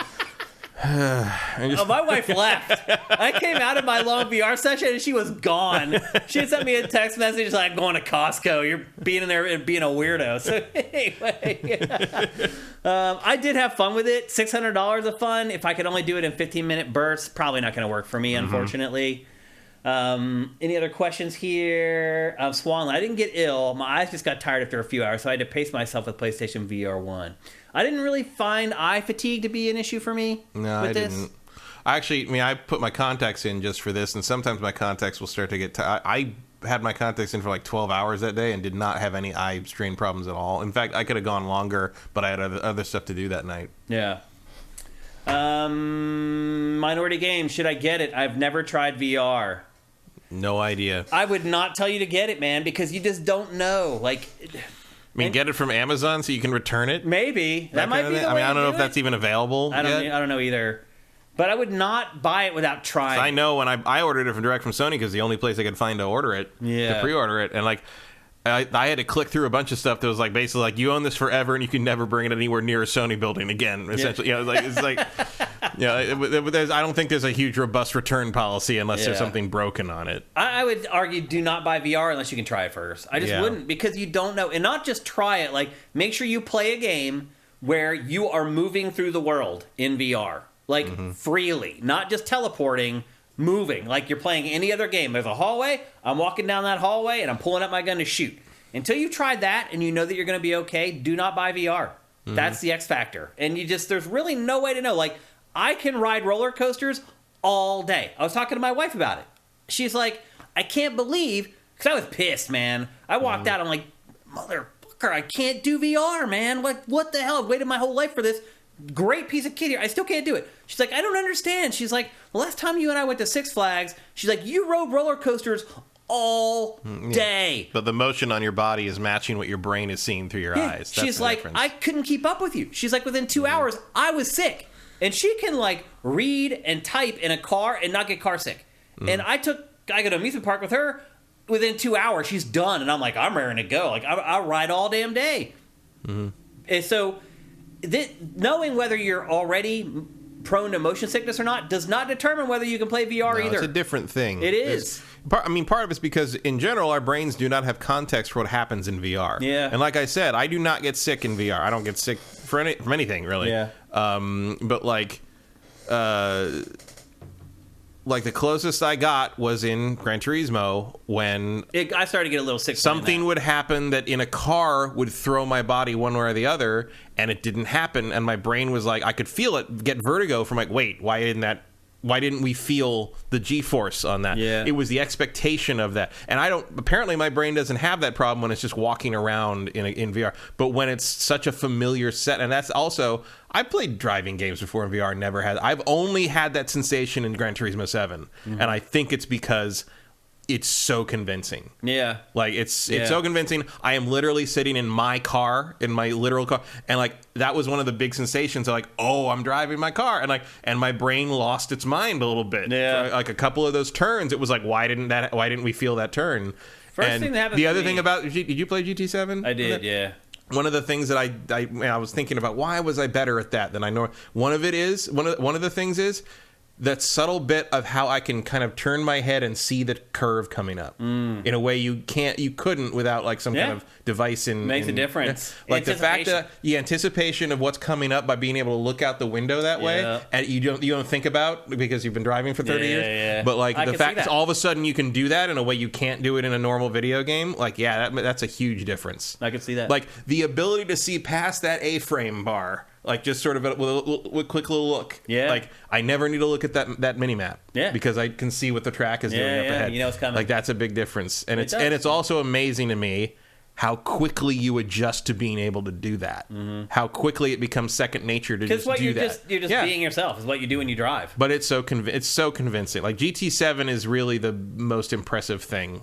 All the stuff with in terms of showing the hardware off, in terms of like what it can do when the controllers can do, like Horizon's object stuff is probably the most impressive. Mm-hmm. But in terms of like just taking me and saying like, hey, changing how you play, or this thing about like, hey, here's how you see this game you've played for 10 hours completely differently, or here's simulating this thing you do all the time in real life, but I'm going to trick you into thinking you're doing it like for brief seconds. Yeah. Like nothing's been able to do that on the level of that GT7. I enjoyed it, but it did start to make me sick. The first thing that happens to me when I'm starting to get sick from VR, the back of my neck starts to sweat. Bizarre. As soon as that happens, I'm like, here we go. And that's when I'm like, I know now. When that happens, time to shut it off. No, I don't. For me, it didn't make me motion sick. I didn't let my head do it, obviously, but it made my head want to go whoa, like that. That's how it feels. Like if I drop down, whoa, it's just like this wave of, and a couple of times, disorientation. It wasn't that the same thing, but a couple of times I got so into the climbing that I almost fell backwards because I just was looking up too hard. Yeah. So anyway, I would not recommend buying it unless you can give it a go first. But I'll say this overall, I was impressed with the technology, and I think probably it's the best VR helmet on the market. So for that price, nothing close.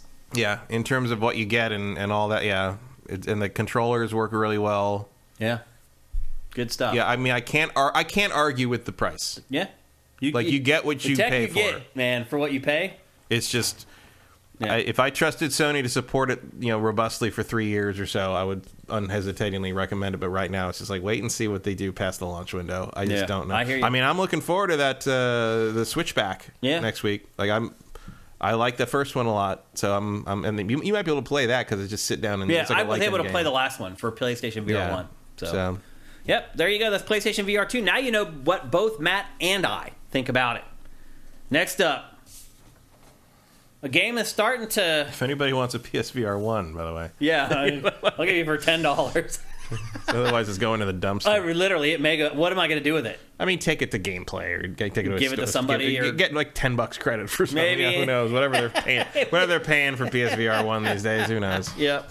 Next, we're going to talk about a game that is starting to bring me over to its side. It was also, we mentioned earlier in the show, how there were games that have been in development for a really long time. And this one was right up against the record for the longest development cycle ever. And that is Dead Island 2. For a long time, we just thought it was never coming at all. It's now been revived. It was canceled for a while. It was canceled for a long time. Yeah. You worked on something for it years ago. Years and years ago. I saw a very early version of it that was not a game, frankly. But didn't tell you anything about what was really going to go on with it. Yep. Well, now the game is coming, and it's almost done. Yeah, so at best I can confirm that it did, in fact, exist at the time. Like, and they were trying to make it. It was Yeah. not vaporware in that regard. Yeah. They restarted it in 2019, and now it's just been on a normal development cycle. And now it is about to come out on April 21st. This game is going to cost $70, by the way.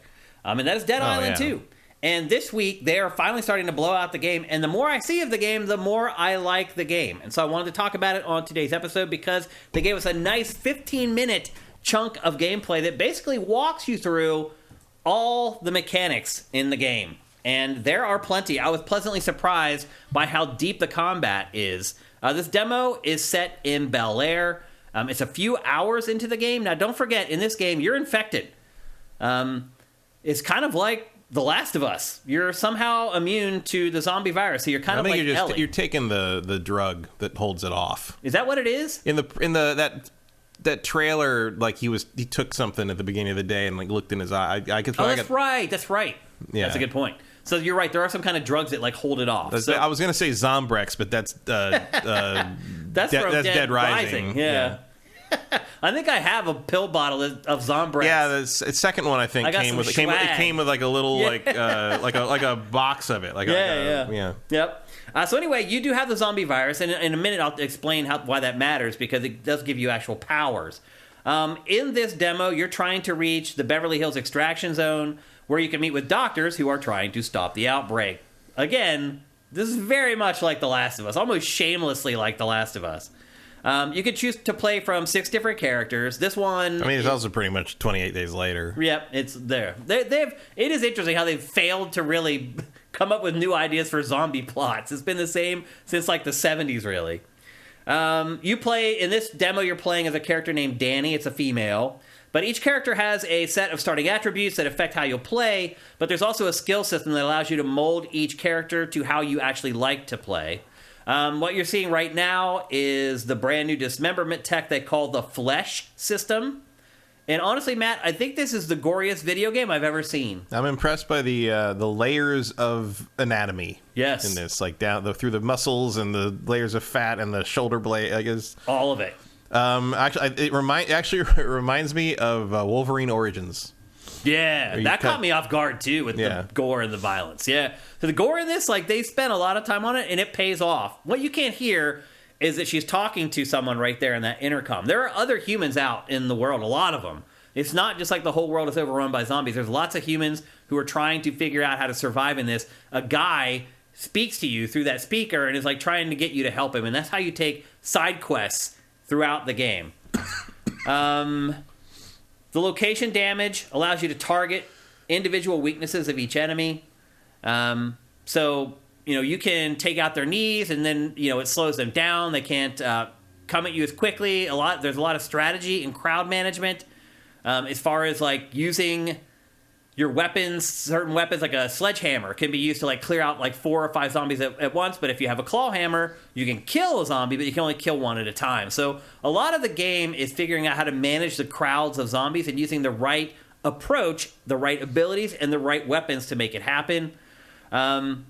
You saw earlier there's a map. The map helps you kind of map out your direction and to help you get from one place to another, to help you get to the safe houses, and to kind of also figure out kind of what are the dangers in between point A and point B. You can sneak in this game. There is stealth, but who wants to do that in a zombie game, Matt? Like, who wants to stealth around in a zombie game? I think this game was built and designed to go full bore, and I think, oh, wow. I think as you start to watch this B-roll, you'll realize that nobody's going to play this game in stealth. Except in the areas where it makes you. Yeah. There are, because that's coming. Oh, there will be, yep. There are guns in the game, but in this demo in particular, they even mention that they only recommend that you use a gun for long-range targets that you can't get to on foot, because ammo in this game is extraordinarily scarce. So it has a little bit... Yeah, I mean, that's true to the original. Yeah, so it has shades of survival horror in it as well. The guns are emergency weapons. Pretty much, yep. Once you got a katana, it was over anyway. Who cares? Yeah. Every weapon in the game can be upgraded using workbenches that are scattered around the world. You use DIY mods to create all kinds of crazy possibilities. And in this game, there's elemental buffs. You saw like some of the traps earlier where they were trapping them on like electricity and stuff like that. That carries over to the weapons as well. You can assign them buffs for fire, for electricity, and a bunch of other elements. So you can really get creative with how you create your own weapons in the game and then go out and experiment with them. And that's fun. That's fun in any game, regardless of whether it's a zombie game or not. It's not an open world game, but there are multiple paths that you can take to get to each location. Again, the map comes in handy in figuring that out, but also that's kind of how the first game was as well. It was. It kind of felt open world, but it was at times. It was discrete chunks. Yeah, and it's this designed pretty much the same exact way. There's NPCs out in the open world. There's NPCs to meet. There are on-the-fly challenges that just pop up. There are stashes that you can uncover. If you look around, you can find side missions. Like eventually this B-roll shows off. You go to this house, and there's an old geriatric rock star who wants you to clear his garage of zombies. And that's where they start showing off like this. Here's some weapons that they have imbued with elemental abilities, like these claws that have electricity. So not only are they a weapon that will slice up the zombies, they will also electrocute them. And you can use that to crowd control because it will stun the other zombies nearby the zombie that you hit with the claws. There are dozens of zombie types in the game. Each archetype presents a new set of challenges that can be toppled with the help of curveballs. The curveballs are items that you can use, and often they're just like kind of a curveball is just a replacement for a grenade. But there are these grenades that you use that have special abilities. There's one that they show off called the meatball. So it's a ball of meat that attracts the zombies, and then once the zombies get near it, it explodes. There's tons of iconic LA locations to discover and explore. There are earthquakes and wildfires have contributed to the city's destruction. So there's huge like gaps in the ground where earthquakes have ripped it open. There's houses that have been torn down because of the earthquakes and other anomalies. So the city is under siege not just by the zombies, but also by the elements and the natural parts of living in California, which I thought was pretty clever. Skills are handled with skill cards. You saw that right at the beginning of the B-roll. They pull up the hand of the cards. There's 3 different categories that you can choose for the skill cards. You can also have a powerful finisher equipped, which is also a card, along with 2 buffs at a time. And those are called innate skills. Those can be chosen from 3 different categories. You can even combine cards to create your own specific effects, which could be fun to experiment with. For example, you can build a heavy character that is slow to attack but doles out big damage, and then uses area effect skills to keep the close zombies at bay until you can make a little more distance and get away and get ready for your next attack. There's also tons of dangers out in the environments, like exploding gas canisters. There's batteries that you need to use to power stuff up. There's gas leaks out in the world. You can chain all those environmental things together to create environmental combos, which is pretty cool. And I think they're going to show that off right here. The batteries also obviously are used to actually put into things instead, not just for combat. You can actually put them into things to turn on gates and other things like that. Don't forget, you're an infected. The final combat element is called corrupted DNA. And since you are infected, you can basically initiate these corrupted DNA attacks. They call it Fury Mode, where you basically become a super zombie for a short amount of time. And then in this game, it's very rare where game developers actually promote the fact that they have monster closets in their game. But in this, they proudly talk about how there are monster closets, because once the zombies come out of the monster closets, there's valuable inventory in those monster closets they come out of. So at least in this case, there are monster closets, but there's a functional part to them that actually plays a part inside the game.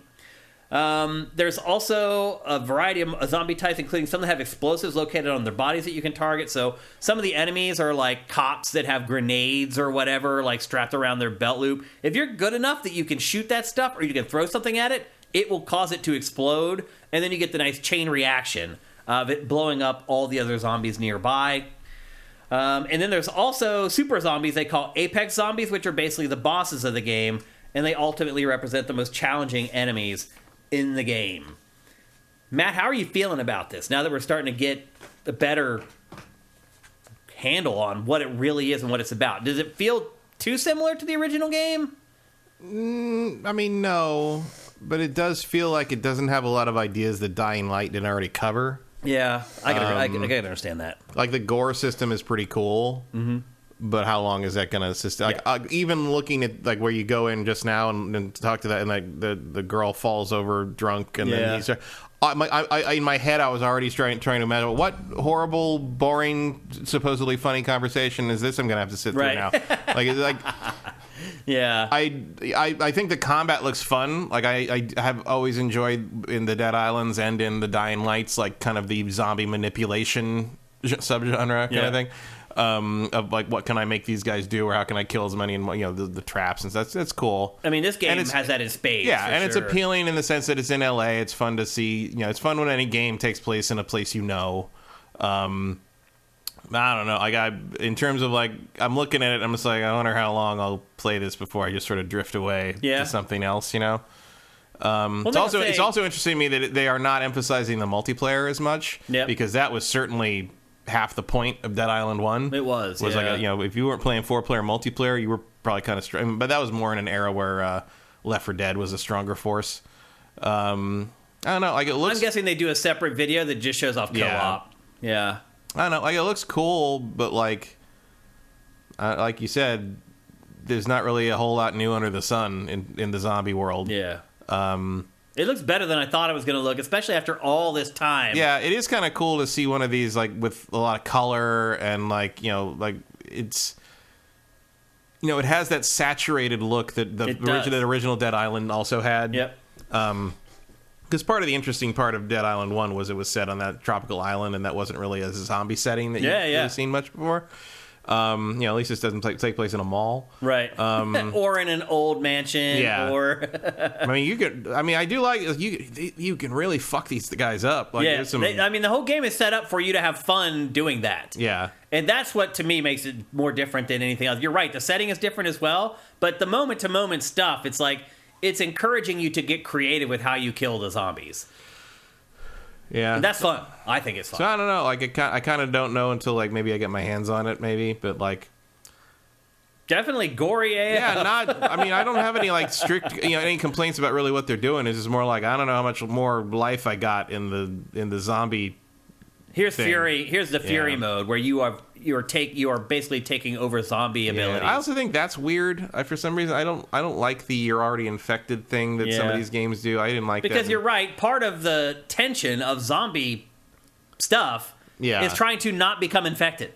Yeah. I mean, that's what The Last of Us is selling on. Mm-hmm. I mean, who's infected? Who's not infected? We got in a skirmish. Did you get bit? Like you're right. That is a big part of what makes zombie whatever.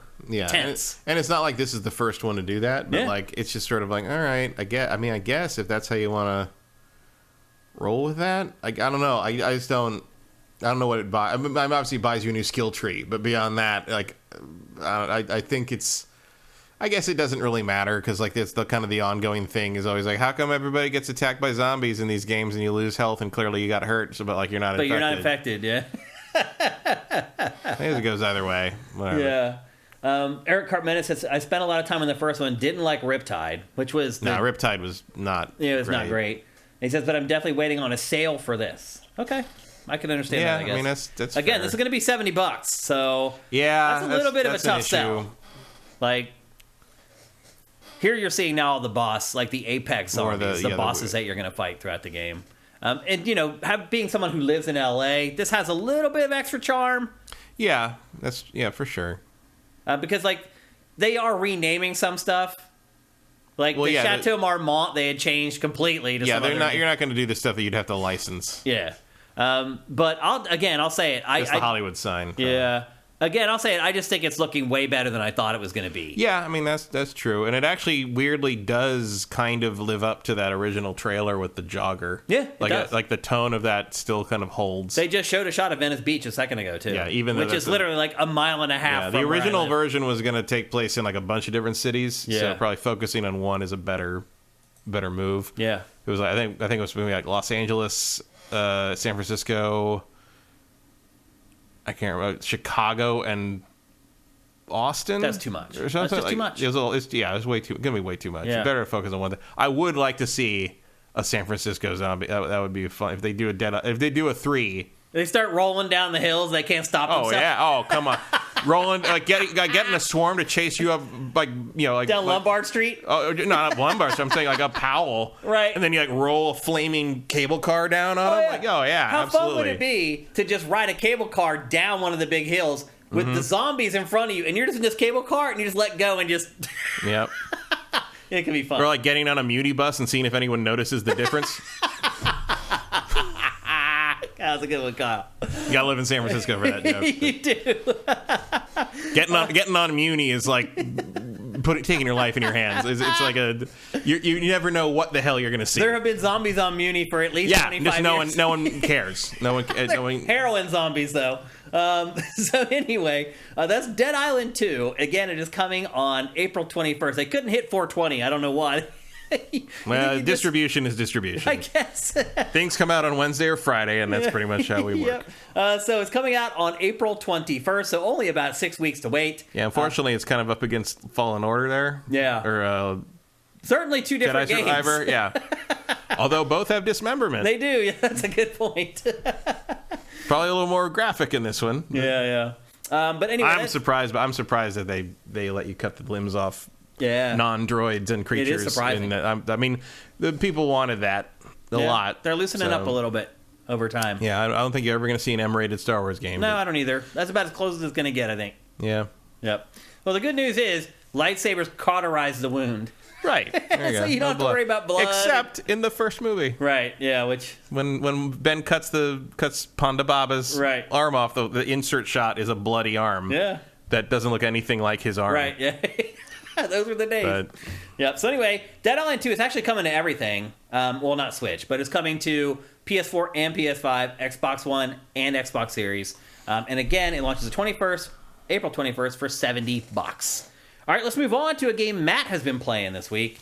And I did not have time to play this at all, unfortunately. I would like to, and maybe this week I'll try to get some time on the game. And that is Like a Dragon, Ishin. Mm-hmm. One of the first games to be released after the Yakuza name went away. Mm-hmm. And now that the Yakuza name went away, the Yakuza franchise has changed pretty drastically to a turn-based RPG. But this goes back to the old style of Yakuza game, which is... Yeah, this is because this is a remake of an older game. Yep. From 2014, is that right? Yeah. It's actually the second Samurai Yakuza spin-off. Kenzan was the first one. Oh. And then this is the second one. So Kenzan's never come here and probably never will in any form. This is this kind of the pseudo-sequel to that that takes place in the I think it's the mid to late 1800s. Like there's the West is starting to encroach on Japan. Guns are in Japan. Yeah, people have guns in this, which is weird. So so Bakumatsu era, because basically the arrival of guns was sort of the end of the samurai. I wonder why. Yeah, amazingly. So this is partly about that era of where the entire like kind of hierarchy of Japanese society changed because of the encroaching Western influence and the introduction of gunpowder. Yep. After many centuries of isolation.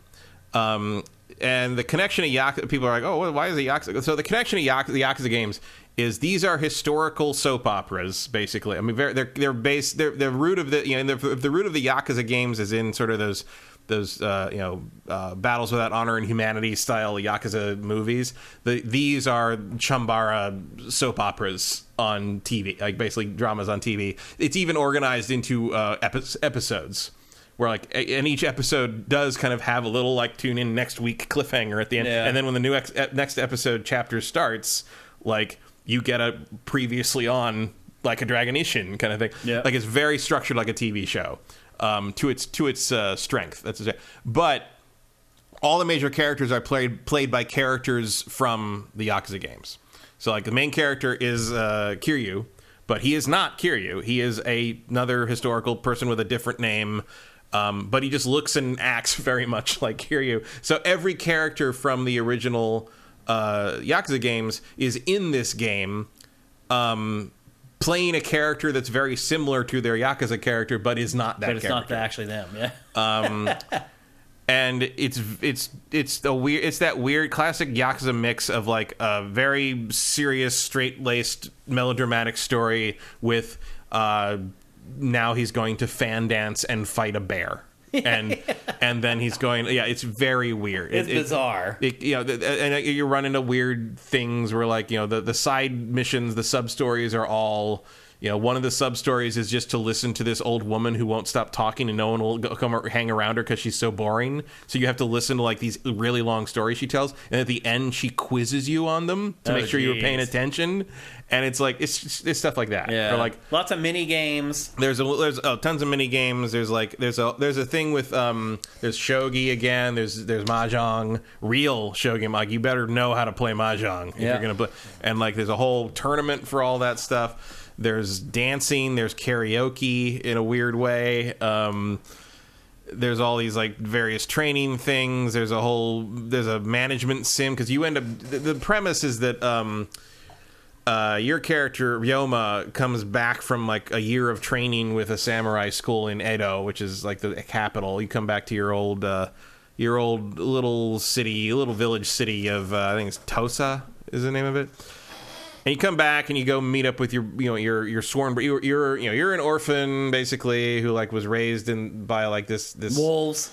No, you were raised by this. It's very similar to the Yakuza premise, where, like, you and your sworn brother, not a real, you're not your biological brother, but you grew up together, came up together in the system together, and then you were adopted by what was this? In the Yakuza games, you're adopted by, like, a Yakuza bigwig, and in this, you're adopted by a guy who's basically working for what I guess would be called the shogunate in the West. Mm-hmm. And when you get back to town, you find out that basically your adopted father is integral, because he's like a big muckety. He is the guy who supervises the town for the local show, and the shogunate is basically portrayed as, like, a bunch of thugs, mm-hmm. like a bunch of, like, abusive police officers called the Shinsengumi and all this stuff. And you and your brother is basically heading up under the supervision of your adopted father. I think it's called, like, the Tosa Loyalists. So basically, it's a group of people that thinks the emperor should be brought back and reinstated, and they're going to try and overthrow the existing system because they believe the existing system is going to, the Bakufuku is going to deliver Japan to the West. Okay. And they need the emperor to come in and create a strong Japan, basically.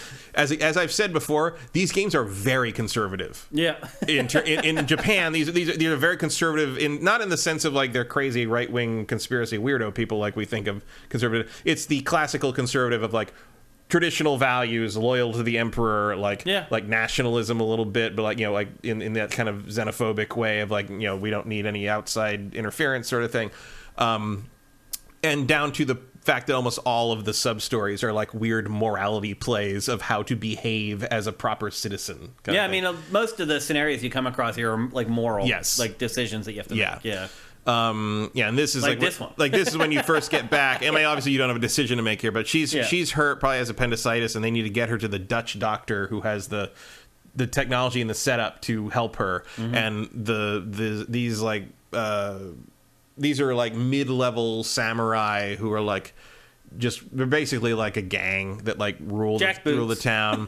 And they're walking through town so no one can move, but she wants to take her daughter, and they get in a conflict, and so, of course, your character Ryoma steps up and he's like, let's go. And but basically you meet with your brother, you meet with your adoptive father. This is, like, hours in. This game, like all these games, they unfold slowly, but you meet with your father, and then as he explains the plan of, like, your brother is going to lead the revolution, and you have been promoted instantly to be, like, the second-hand man, the right-hand man, and you're going to go tomorrow and, like, overthrow them and siege the castle, and it's going to be a whole thing.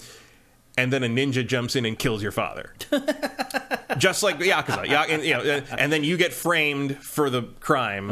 Killing your own father. Yeah, and you have to leave and track down the masked man who killed your father. Yeah. And it ends up being... that becomes the real plot of the game. Yeah, and so you leave this town and go to another town. I think it's... I can't remember what the town is, because all the cities have different names than the modern Japanese cities, and they remind you of that sometimes, but they're all called different things now. So I don't remember which city you're in, but it's a much bigger town than this. It's very large. It's actually very large. It might be bigger than the normal Yakuza map, in fact, once you unlock it, the whole thing.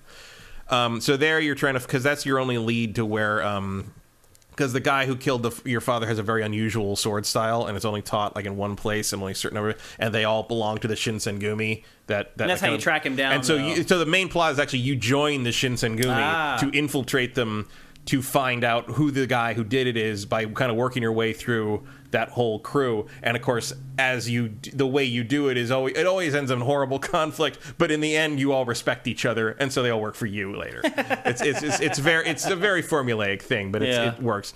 And so the one thing to note here, I am 12 and a half hours into this game. And you're in for a long haul when the completion percentage on a game save screen goes into the thousandths place. I am 12 and a half hours into this game, and I am 5.160% complete with it. Oh my god. I am 14% complete with the main story. Wow. So that's like 100 hours. Yeah. All these games are like that. They are long. It's a slow burn. Yeah. You get your money's worth. Yeah. Are you enjoying it? I am. Talk about the combat. So it's just Yakuza again. Yeah. The combat is a little, because it brings guns in. Well, there's always been guns, but it is more of the more interesting thing is it brings swords in as a standard ability. So it does follow the modern Yakuza thing of there's 4 combat styles you have to work with. There's Brawler, which is barehanded, which you can actually use against swords, and there's counters and things you can do. It's actually pretty strong in that. There's Swordsman, which is just you and your katana or whatever. You can get bigger swords and axes. There's other things later, but like it's basically you and your weapon. There is Gunman, which is just gun. It's basically you're like it's gun fu essentially. It's like in Equilibrium, the horrible Christian Bale movie. It gets ridiculous. And then there's Wind Dancer, I think it is, which is a sword in one hand and a gun in the other. Yeah, and that is the showiest style, probably. And it's just like the others, like more recent ones. You basically the more as you level up in each system, as you use it more. I am more leveled up in Swordsman and Wind Dancer right now because I don't use the gun or unarmed very often. And you earn. So it's interesting. You earn. Training spheres as you get kind of as you use and are successful at battles and stuff, but then as you level up the schools, you get training spheres for those specific schools. And the way it works is the training spheres are like gray, and they can be used for any skill in any school. Oh, okay. And then if you earn the colored, because each school has a different color, like Swordsman's I think is red, and so when you earn an actual sphere for the specific school, you can replace a training sphere that you've used to get a skill in that school with an actual sphere of that school, and you get that gray training sphere back that you can then put in another skill either in that school or another school. So you can kind of decide what to finalize by using a school's own upgrade spheres to replace training ones you've put that, and you get them the same. Now there's no like downside to putting a training sphere in versus a school specific sphere. It's just frees up those training spheres for you to then upgrade other stuff, which is an interesting way of rewarding you for using one school more than the others, but also not like it's so you're not stuck with one school being fully upgraded and then like, oh, it would be better to use like Wind Dancer here, but I haven't used Wind Dancer, so I have no skills in it. No, you can upgrade those with the same stuff you earn from other schools. You can respec. Basically, you can respec. You can kind of, it's kind of a soft respec system, which I think is clever. Yeah. And it works well here. The only issue I have is I don't think the combat system adapts to weapons very well. And I don't think the sword combat is amazing in this. Well, the gun combat is absurd. Because you're literally shooting somebody. They're the skill sphere trees there. You're literally shooting someone like 100 times and they just keep coming. Yeah, I mean, part of that is because you're using in the demo here. You're using the early guns. You can get better guns pretty early. Still, you're shooting someone with a gun. It's just ridiculous. Well, also you have unlimited ammo. You don't aim. Like I mean, it's nonsense, but like it's fun. It really is. But the Yakuza games have always been nonsense. Yeah, I mean that's in part the of their charm. The other games, you wrap a man around a fire hydrant, right? On every other.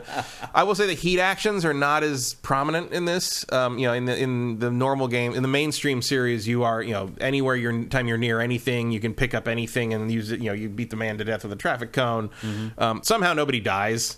in this. Like, same as that Yakuza's like, I mean, the enemies are damage I just sponges beat in that this. man to death with a bicycle. I'm sorry. Like, he did not get up out, and he's like, oh, I'm so hurt. Here's $5. It's like, and in this, it's like you beat the shit out of a guy with a sword for like, and like you stab it. Like, one of the heat motions is you stab him on the ground through his torso, and they're like, oh, we won't mess with you again. Yeah, because you're all dead. I don't know what you're standing up for. Some of the damage that these people take in this game is outrageous. It's just, I mean, it's just nonsense. It's just It fantasy. really is, It's fantasy nonsense. They're not trying to be realistic. This is not realistic. None of it's realistic. Yeah. This is not a life simulator in feudal Japan. There's nothing happening here. But yeah, it's fun. How about like looking at the pantheon of Yakuza games? Where does this fall? I mean, that's kind of hard to say for me because I've only dabbled in the last several because they're so big and so long. Yeah. It's like, I would say this is mid range, maybe a little. I mean, I haven't gotten far enough in to see how far it goes, but like, it's a little refreshing to be in a different setting. The samurai stuff is cool. Like, I mean, they're not making new action adventures like this anymore. No, not really. So. And it is like, it's always funny to me that like these games, despite how wacky the side stuff is, the main stories are very political and very, like usually in the main series, it's usually like a land grab deal. It's just some kind of like real estate, shady real estate stuff. Yeah, it always ends up going places you're like, most video games do not traffic in these topics. And this one, one does play up the melodrama even more. I would say, like, there's like big dramatic confrontation because your brother remains the head of that kind of league that he was, but then buddies up to the shogunate guys because he thinks that's the best way to work within the system, and Ryoma does not agree with that, and so there's a whole falling out there, and like, so there's a very dramatic, like, his face on this side of the screen and your face on this side of the screen, and there's like, it's like, my brother is dead, it's like that whole thing. It's very over the top. The conversations in but this it's go fun. on It's forever. Like that's not a criticism so much as it's like that's what the style is, and it's fun. And again, like you say, no one else is doing this. No. There is no other equivalent. Sega's not doing it. No. I mean, it stopped. The series now has turned into turn-based RPG. It still has the wacky. Yeah. But the actual gameplay is completely different now. So yeah, they shifted over to a very different system, and like, and the Judgment spin-off is a very different thing too. Even it's different. Yeah. Although there is a sub-quest in here where you have to determine who done it on a certain thing, and he does the Phoenix Wright point thing when he accused. It's very funny. Like, there's a lot of funny stuff in this. Yeah. Like, if you can get if you can get aligned with the sense of humor this thing has, it is pretty funny. Yeah, I do like it a lot. I don't know if I'm going to get through the whole 100 hours of it, but like, I'd say it's in the upper, probably in the upper half of the Yakuza series. Is it as good as like Zero? No, Zero. I will be surprised if Zero doesn't remain the best game in this franchise forever. Like, that is just the pinnacle. Is that your favorite of them all? Zero Kiwami is my favorite of all the Yakuza games for sure. I think the two Kiwamis are the best. If you're going to start, it's convenient because it's also the game you should start with. Because Yakuza Zero begins the story. It's the first one, and then if you like it, go to Yakuza Kiwami, which is the remake of the first one. Yep. And beyond that, if you're still into it, you're hooked, and it doesn't matter how good the other ones are. Yeah. Because two Kiwami is also very good. So Zero and the two Kiwami remakes are, I would say, your introduction. And beyond that, like, whatever you like is pretty. I mean, I would say the worst. I mean, I don't dislike any of them. The weakest one might be 6. Yeah, I would say 5 or 6 are kind of fine. I've dabbled in this series, but I wouldn't say I've ever really connected with it all that well. I mean, the Yakuza series. If I was going to do if you're going to make me do like a list of my top franchises of all time, Yakuza would be in the top 20. Like, wow. it would be in there. Wow. I really like these. These are definitely not for me. No, these are the games I hoped Shenmue would develop into eventually, and never did. This is kind of what, and it is. I think it is a descendant of Yeah. Shenmue for sure. I know they don't really like that comparison at the Ryuga Gotoku team, but it's there, especially when it comes at us. You're never going to convince me that this wasn't influenced in some way. Certainly the original. No way. Games. And same publisher. Even. I mean, it is some fun to see that, like, the production value is definitely higher. It's fun to go back to the original Yakuzas and be like, oh wow, like, this was like so different, and there was so much like unvoiced stuff, and it was barely acted out, and now it's much more elaborate. And this game still, though, it did come out for last gen. and you can see it. Oh yeah, like it's not a great looking. The game. Yakuza games have never been lookers. Yeah. They've always been as good as they need to be, and that's about it. And there's very obvious shifts when they suddenly switch, because I believe a lot of the stuff is in real time in the cinematic cutscenes, but there's such an obvious detail jump when suddenly it fades to black a lot and it fades back up and you're like, we're in a real cutscene now. Yeah. There's a difference. There's like 3 levels of cutscenes. There's like the big cinematic, like this is a big cinematic scene. Yeah. Because you can tell because they're doing all the close-ups and then there's like medium cinematic scenes which still have camera work and voiced stuff, but the text boxes are at the bottom and you can skip through them if you want. Yep. And then there's sub-story scenes which are not voiced at all and they're just the usual text, like kind of classic JRPG, jump through the text boxes thing. Yeah. Although they're still acting now. That's the difference. Is like everybody used to sort of stand around blank-faced and talk the whole time, and now they do actually act in even the low level cutscenes. So that's gotten better, but that's been in place since really like Yakuza 4. Yeah. Who would you recommend buy this, Matt? Is this a $60 game? Yes, and then there's like higher versions. I actually bought the top. Oh, you did? Deluxe. It's Yakuza. Yeah. I have all these games. Like I have a physical copy on the way too. I actually still collect these. These are some of my favorites. Vincent just mentioned in chat that all these games are on Game Pass right now. Yes. Except for this one. Yeah. This is not on Game Pass. Game Pass is a great place to try Yakuza because it's all on there now. For how long? Who knows? I mean, they've been there for years. Have they? Yeah, for a long time. Interesting. I wonder what kind of deal that is, where they get it for I don't know, but they've been there for a very time. long time. Also, every once in a while, they go on sale, especially in Xbox. They go on sale for like $5. Yeah. Each. Like, you can get them cheap if you wait for sales as well. But if you're curious, I wouldn't start with this one. I would start with Zero. Okay. For sure. Also, because Zero is the best. Beware, if you like Zero, it doesn't get that good again. But it comes close a couple of times. Do you think people who maybe want this style of Yakuza game to come back, maybe they should support this? So that, yeah, I mean, I don't. Here's the thing: I don't think that's coming back. I don't either. They did 7 of these, and that's enough. Yeah, that's enough. So there are, if you add up all this, I mean, there between this and the other one and the Dead Souls one, which is the zombie alternate universe breakout it's like thing. 1,000 hours of There's gameplay. like 1,000 hours of gameplay in this series. Yeah, if you even, and that's ignoring 7 and the upcoming 8 and the 2 Judgment games. Like, yeah, there's plenty of Yakuza already. There's more Yakuza than anyone could ever need. Especially since, like, I mean, Yakuza 3, there's an hour-long cutscene where they just sit near the beach and talk about orphanages in Okinawa. Like, I remember that. Yeah, it's.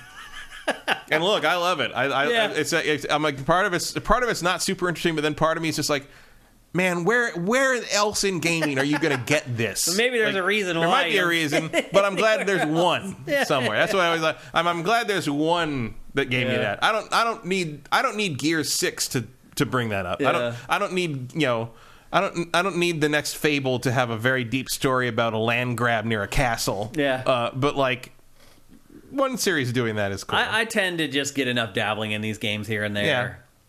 Get a little taste of the mini games. But it's just, you got to figure out what your limit is on the, because I can go through and do, I've done all the, especially the early ones. I did all the grind stuff with all the lockers and all the hostess clubs and grinding the chess, the shogi stuff up and all the poker stuff. I mean, you can lose 100 to 200 hours per game easily on this, if you want to go for the platinum or whatever. For sure. I will probably not be doing it on this because there's a moment where you unlock the blacksmith in this, and I looked at all the trees of where I'm like, oh no, I can see that's a black hole. We're not doing that. That's going to take a very long time, and I'm doing just fine. Thank you. So generally, you wouldn't recommend this to many people. This is for fans. Yeah. Or if you really are interested in this period of history, like that period of like where guns came to the samurai, like there's not a lot of games set there. Mm-hmm. It's singular in that Because it kind of regard. nullifies the samurai. Yeah, I mean, that is a big plot point. Yeah. Is like what's going to happen now that kind of what we've The swords don't matter anymore. Yeah, and like some samurai are adopting guns, and some of them are like that's wrong. Like you're not a samurai anymore if you're using guns. And there's like, well, we're just adapting to the world. It's like the world can't adapt. The samurai can't adapt to the world. The world must adapt to the samurai. And it's like that's how you get shot. That's how you die. So I mean, clearly your character does not have a problem using guns. Exactly. It's and there's a lot of options on that on what you want to do with the guns. There's long swords. There's there's a lot. The combat system has a fair amount to offer. It's just a little slippery at times. There's some cheap hits I think here and there where like it's like okay, I saw that coming but I couldn't quite get to it. I guess the combat the fights happen a lot. Like just wandering around town, you're gonna just getting from one place to another. You're gonna get in like 3 fights on the way you can there. see in the B-roll there. Yeah. And it's like weird. There's fishing. Fishing's kind of fun. It's simple but fun. I just think it's funny that the fishing. I was like, I was expecting like. I guess I forgot how the fishing really worked in 3 and the other games. But like, you throw the line near a shadow of a fish, and then the fish grabs it, and when the thing pops up, you hit the button, and there's no like fighting to the fish. He just pulls it out in like one like huge motion. And I was like, ouch! And like, suddenly you've just got a carp. It's like okay. I'm very entertained by it. It's a fun kind of chill out and sit on the couch and play this game and not think about it too hard. Yeah.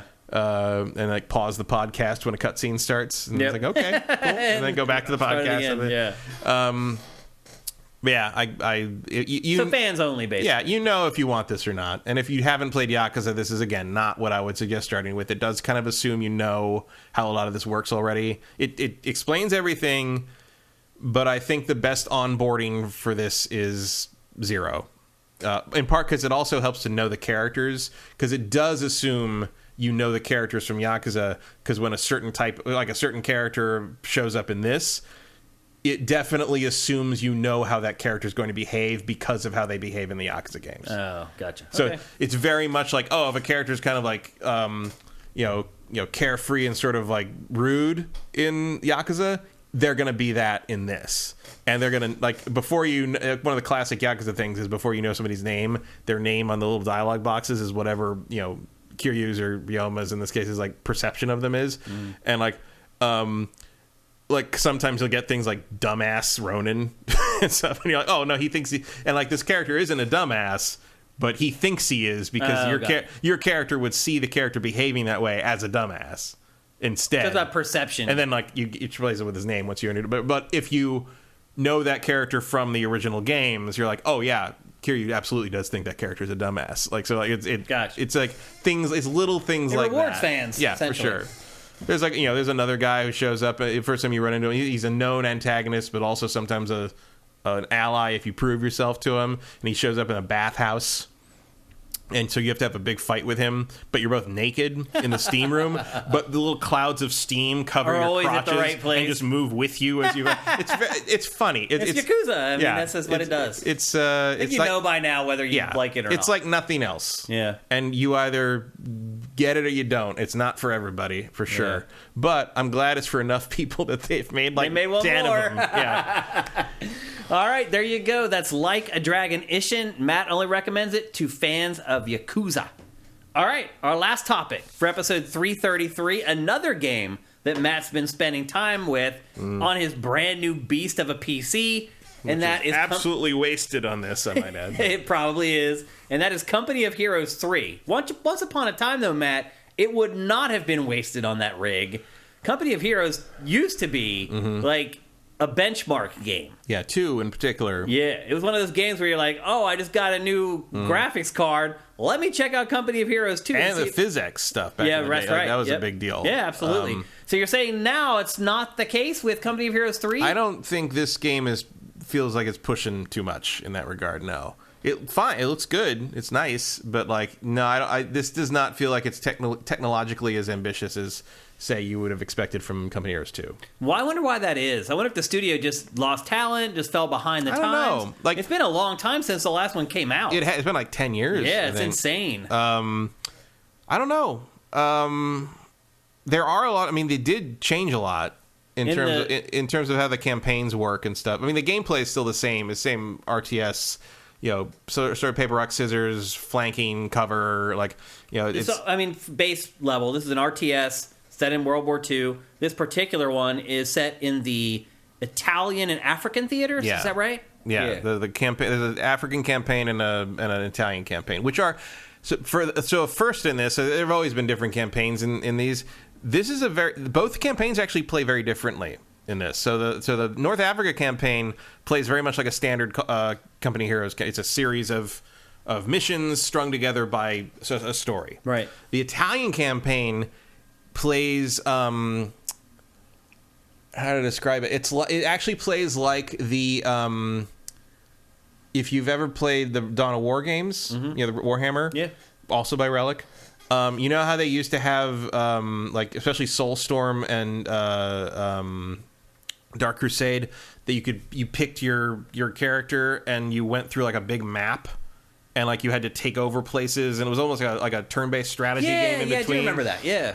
That's how the Italian campaign works. Interesting. Except even more. Different. So you'll play like a mission to secure a city, and then you go back to a larger bird's eye view campaign view of the area of Italy you're in, and you got units on it. You can move your units around on the ground. It's turn-based. You can move to this city, and then you can either take over the city, or if it needs defense taken down, you can either soften it up, or you have ships off the coast that can bombard them, or you can and you have to kind of secure supply lines, and then you can only move a certain amount per unit per turn. So you have to end turn, and the enemy takes their turn, and if the Germans move into a city you're already taken over, you better move units back in there, and then basically, and that can just be the whole section. You can take over a town with no real-time strategy battle. Wow. But if a key location like Salerno early on is one of the key locations you're fighting over, you have to play a real-time strategy battle to take over Salerno, and then to hold it, if they send units to try to take it back, you have to play a real-time strategy defense mission. Okay. Against it, and usually those are clever. It is, and that's more or less what those Dawn of War games did. It's similar to sort of rudimentarily more was sort of like what Rise of Nations did. They had that conquer the world mode. Yeah. Even the Total War games, the Warhammer things, you've got a world map that you deal with, but this is just a much more active thing. The Total War games, I'll be honest with you, Matt, are too much. They are a lot. They are. I don't disagree with you on that. I get an hour and a half into them, and I'm like, dude, I'm overwhelmed. You gotta. They're lifestyle games, as many would say. And I will say there are themes for the Total War games that would get me to really dive in. They have not done one of those really. Yeah. If you were to do. If you did a Star Wars game that, I'd be in. If you did, it probably would get me over the hump. If you did a Lord of the Rings Total War, I'd be in. If you did a Warhammer 40K Total War, I'd probably be in, because I think that's more interesting than the fantasy Warhammer setting. Yeah. But yeah, so this is definitely the most robust, the most involved any kind of the campaign turn-based map has ever been in any of Relic's games. I should also mention before we go any further. You're seeing in the lower third there, it says it's available for PS5 and Xbox Series X. Those versions are coming later. Yeah. Right now, it's only available for PC. I'm not sure how that's going to work out. But yeah, we'll see if that actually if those end up getting released. I will say that. So I'm very. There's tactical pause, which is something that was instituted in 2, right? Yeah, you could do that in 2. Basically, so it's basically so you can give orders to everybody all at once, right, to adapt to the changing situations, which is necessary. It's very. I will say in 2 as well, but even more so in this, your units fight on their own pretty smart. Yeah, you don't need to babysit units too well unless you run into something you really weren't ready for. Yeah, which I appreciate. The only thing I am mixed on how this game plays out. On one hand, I think the real-time strategy parts, they're not bad, and again, this is me saying this, I feel like I've done it all already. Yeah. I feel like that when I play almost every RTS anymore. But this one in particular, I don't feel like anything in the RTS part has really been beefed up or improved or tweaked beyond what was already there in Company of Heroes 2. Not that I didn't like Company of Heroes 2, but it just feels like I'm doing the same thing in a different location. And and as a history nerd, I'll admit a bias here. I don't give a shit about the Italian or African campaigns in World War II. I know like the European stuff is overdone. Yeah, but who cares? It's partly one of the reasons it's overdone is because that's the fucking climax of the story. I think I think the first one covers Normandy and the invasion of France and like kind of the push to Berlin, and the second one covers the Soviet front and Stalingrad and kind of the push back against the Germans through the winter and all. I mean, just that is the meat of the interesting part of World War II in the European theater. And this is like, that time they all got kind of bogged down in Africa with tank battles because like none of them could quite give up their colonial shit yet until the United Nations kind of made them. Yeah. And then Italy, I mean, I know the invasion of Italy was necessary, but it just feels so low stakes. In the grand scheme of things, it kind of is. Yeah. Well, especially because, I mean, you don't know that at the time, but you know now that like, the Italian fascist government was just going to roll over and Mussolini was going to, the Italian people were going to take care of that themselves in the end. Yeah. And it just doesn't. I mean, there's a part of me that like really wishes, especially with the map, the large map, the turn-based tactical strategic map, which by the way is too complicated and takes forever. I mean, I was 5 hours into this and it was still explaining parts of that map to me. Yeah, it's too much. It does a lot of hand holding. It's not that it's too much. It's that they didn't come up with an intuitive user interface for it. Like I constantly forget what does what and how to do things and that I can do things. It's like an overcomplicated board game. It's kind of intuitive though too. Like a lot of the stuff that you do in this, it does kind of work the way you'd expect it to work. In the RTS part, yes. Yeah. In the bigger like the turn-based map, no. Yeah. Like it's much more it's a much more obtuse way to do things. I think the RTS stuff is pretty intuitive most of the time. As long as you kind of know kind of how Relic's user interface work. That hasn't really changed in forever. The problem is they didn't find a way to transpose that user interface onto the turn-based map that made it make a lot of sense, if that makes sense. Like it also feels like the storytelling in this is just so lackluster. Like you're right, like those theaters are probably the least interesting and least consequential, but they don't do a good job of dressing them up either. Like no, they try with like the Italian campaign. You're answering to an American general and a British one, and like they both have different opinions about what to do next a lot of times, and so you can either do basically on the big map. You can either do the thing that the American guy wants to do or the thing the British guy wants to do, and you'll gain favor with them. And the more favor you gain with one, the more upgrades you can get from their skill tree. And so you kind of got to pick whether you want to be the American upgrade tree or the British upgrade tree. And some things you do please them both, so it is not a full decision, black and white. Yeah. The other problem is that maybe this is just me. I think the American guy's right most of the time. Like I don't know. Like it's just you, Kyle. Maybe. I mean, the British guy. A lot of times, the British guy will be like, "We have to secure this port so we can bring in more supplies." And the American's like, "If we don't take that town, the Germans can just roll down that road and kill us all. We should do that. Then we can take the port." I'm like, I'm with him. That makes sense. I feel like we don't die. That is more important than that. Maybe like, dying. Because we could also die because if you're trying to fight your battle on this port and then you just roll in over the hill, right? Now you got two sides. It's called a pincher maneuver and you die. Yep. So it's like conservative tactics versus aggressive tactics, and knowing enough in war, and well, not even just war. In that theater, right, it was go. That was the trick. So, but I mean, you can play it either way, whatever. Yeah. Whereas the African campaign is much more straightforward, just kind of a linear story. Which is again, I think I like the African one better a little bit. I feel like I should like the Italian one better because it has the strategic map and has more new elements to it. Mm-hmm. But I like the African one. You're seeing the African stuff here. I like this better partly because it's just a little simpler to get in the action and just jump from mission to mission. And like the fucking the tanks are fun. Yeah, like the tanks have always been really fun. The vehicles in this series has always been really fun, and like we got a point, and like just it's very still satisfying even after 3 games. It's satisfying to see those shells bounce off the armor in the front of your tank. Oh yeah, when you're pointing the right direction. Yeah, absolutely. And it's still like it still makes me go when someone comes out from behind and hits you in the back and takes out you're like side hit, they hit the engine's on fire, I gotta get away, or when you get overwhelmed and you have to hit the retreat button and your soldiers are running back and and then they get up and start chasing you. You move the armor up and nope, we're gonna cover their retreat. It's like there's a lot of satisfying things in this. I really do like this series, but playing the Italian campaign, all I could think was I kind of wish they'd just done Normandy. Yeah. I appreciate not wanting to repeat yourself and wanting to do a lesser covered part of the war. Like, I get it. But when you're making a game every 10 years, but also especially having gone back to Company Heroes 1 and how just visually and presentation wise it just doesn't hold up really anymore. Yeah.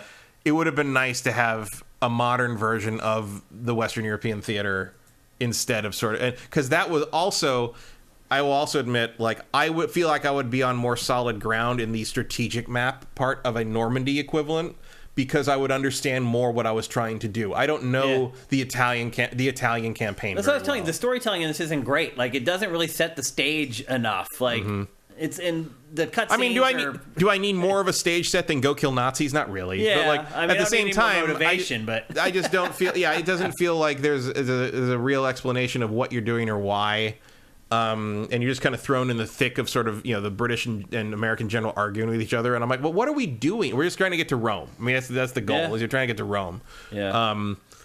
But I don't. A lot of times when they're giving you the different, different objectives, I don't feel like I understand. I understand what I'm doing, in terms of the small scale.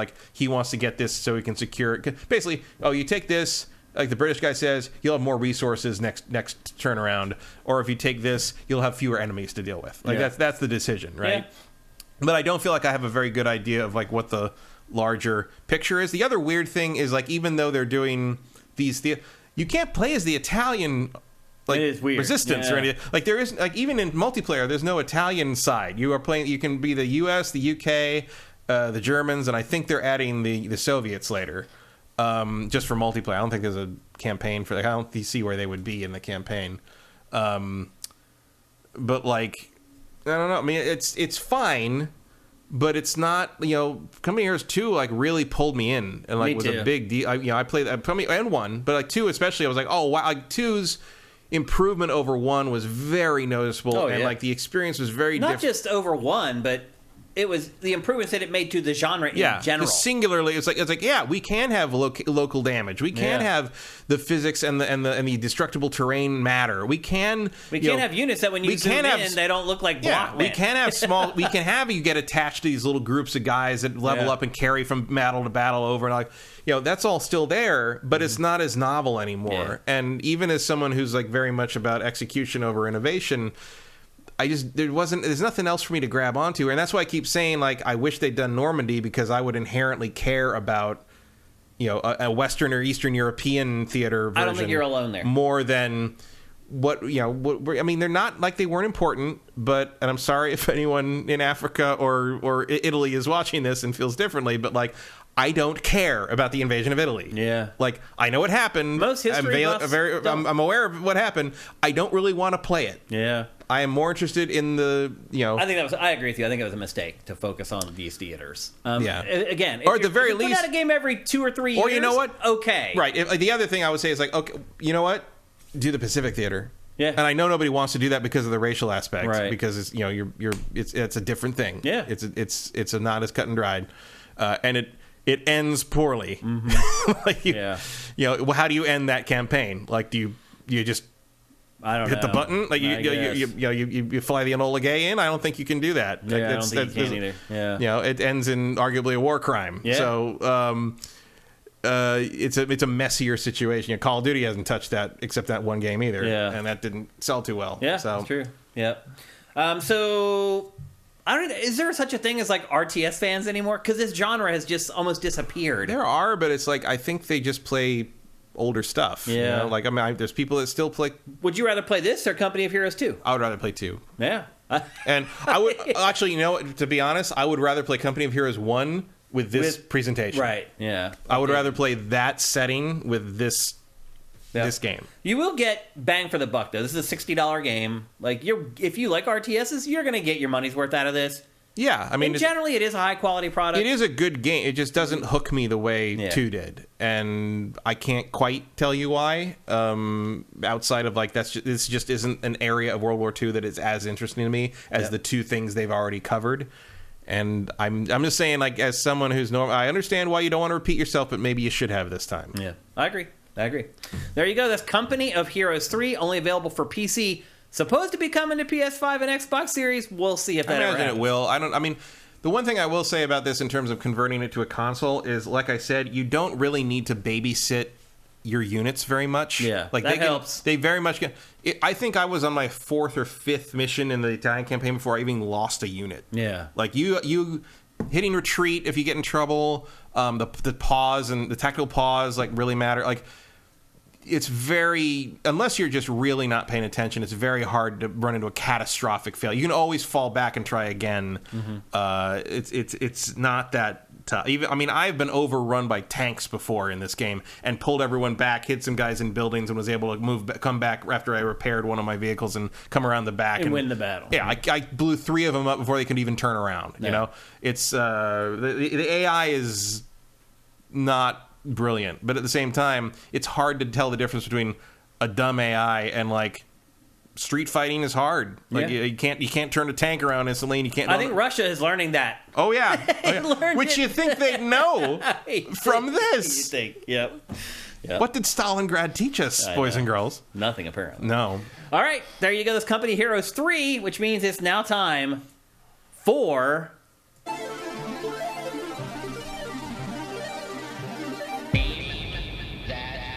That's right, folks. It's time for Name That Game, a fun little game we play here on GameFace where I show you 5 screenshots from a video game and you try to guess the name of the game before this guy. A couple rules before we get going. The chat is put into slow mode, so do not spam the chat with game titles. You can only guess once every 60 seconds. Make sure that you make your guesses count. Also, if you've already won this year, do not play, do not guess, just sit back and chill. Also, if you do not play PC games and you have no use for a PC game code, please also do not play. Or, look, you can play if you know that you want to give that code to somebody who does play PC games. Totally fine. It's your code to do what you want with, but don't take the code if you're just going to not use it, I guess is the best way to put it. So if that's the case, just sit back and let everybody else have fun. Let everybody else play. Again, 5 images. And they get easier as they go. They become more obvious as they go. So I try to keep you guys from guessing it on the first image, but the last 2 weeks, not only did you guys guess it on the first image, somebody guessed it in like 5 seconds. It's been seriously. Yeah, no, it was. You guys have been amazing the last couple weeks, and you guys do. I'd marvel at your ability to kick Name That Game's ass. But anyway, I tried to make it a little harder this week after the last couple weeks. We'll see if I succeeded or not. You just never know until we play. And so with that, we're ready to show you guys the first image for Name That Game for episode 333. And here it is. Not Body Harvest. No, that's definitely not Body Harvest. I don't recognize. If anybody that. guesses this game from this one, I'm going to lose my mind. That's all I got to say. 50 Cent, no. Nier, no. Metal Gear Solid Twin Snakes, that's a good guess, but no. GTA 5, no. Oh my God. What? Somebody just got it. Oh, was it Beyond? Arbiter Zack. Beyond Two Souls. Wow. How? How, Matt? I don't know. You guys can all stop guessing. Somebody got it already. It's over. Oh my gosh. Wow. How did Emperor Dread said he knew it too? Good call. How? How? That is insane. That literally could have been ice. That looks like a tire track. Yeah. Yeah, I would not have known that. You guys are nuts, man. You guys are nuts. That is nuts that you got that. Insane. Wow, here's your round of applause. Just incredible. Hello, Pintor. You people need to step outside and breathe clean air. Arbiter Zach. Just mind-blowing that you got... And it was like in a second. Yeah. He didn't even think about it. Just instantly he saw that and knew. I even chose a scene from this game, Matt, that is like the most like inconsequential scene from the game. It's just nuts. I mean, that's just somebody who, to me, that would be somebody who just knows what that graphical quality of that, you know, you can tell certain engines. I mean, I haven't played. This is an old-ass game, Matt. Doesn't matter. Doesn't matter. If you've been immersed in, like, all the Quantic Dream games, I'm sure you can tell when you see that engine. I can't because I don't play those games because I hate them. But, like, that's David Cage Ice. I don't know if that's a joke or not, honestly, because there are games where that's true. Heavy Rain in Detroit got guessed fast, too. There's people that play these games a lot. God. Cody S. Carter guessed Detroit, and Barry Gooster guessed Heavy Rain. Yeah, I mean, Rain guessed Heavy you can Rain. see it triggered something in people's brains if you're familiar with it. I mean, I haven't played these games enough for that to happen. But there are, like, if you showed me, like, some weird Yakuza thing, I'd probably know it was from one of those games. This is bizarre. Like, it is a social experiment almost. It's just crazy that you guys can get this. Like, here's the Arbiter's that Quantic Dream snow. Like, there's no snow, though, there. Yeah, but there's a certain look to these, to the same company's games a lot of times. Here's the second image. Maybe this should have been the first image. I don't know. I wouldn't have known that. Here's the third one. That one I thought might have given it away because that's a very iconic scene from the game. Yeah, I might have gotten that one. But that's the idea. You're supposed to start getting it on the third image. Here's the fourth one. I mean, that's for people who have played the game, that should be like a dead giveaway. No pun intended. But that should be a dead giveaway. And then finally, I'm like, all right, here's just the people from the game. Here's Willem Dafoe. Fuck it. That is just amazing. Again, another round of applause. You guys just blow me away. It is just incredible. Like, I don't know how. I would not get that. And I've played Beyond Two Souls. I have played Heavy Rain. I have played Detroit. No way in hell. Yeah, but how many times have you played them? I mean, are these people playing these games like 100 times? Maybe. Like, that's just... It's just crazy. You guys are amazing. You really are. That's the only way I can put it. You blow my mind people almost do. every week with Name That Game. It's just incredible. That's all I can say. JM Rain, thank you for Twitch Prime. That's awesome. You guys are asking questions. We're out of time already. We'll pick one. We'll answer one question. Let's take a question from someone who doesn't get questions answered very often. Congrim. Oh, before we get going though, you want a game. You can send me a DM right here on Twitch if you want to, or you can send me a DM on Twitter at Dinfire. You can send Sifted a DM on Twitter at Sifted Games, or if you're on Sifted at Sifted.net, just send me a DM at Shane, and we'll get your free game out to you. We'll answer one question. Congrim1. If I'm not mistaken, you can have Twitch streams archived for subscribers only. Don't want to say it is a good option unless this isn't a question. Don't want to say it's a good option as I don't know the process, but it could be an option for the singular episode. It's too late. You have to do that before you start the recording, one. Number two, the file's there. Someone just grab it and do whatever they want with it. I realize most people aren't going to do that, but I like to protect the people who are paying for our content. So I hear you. So we will answer a real question, if there is one.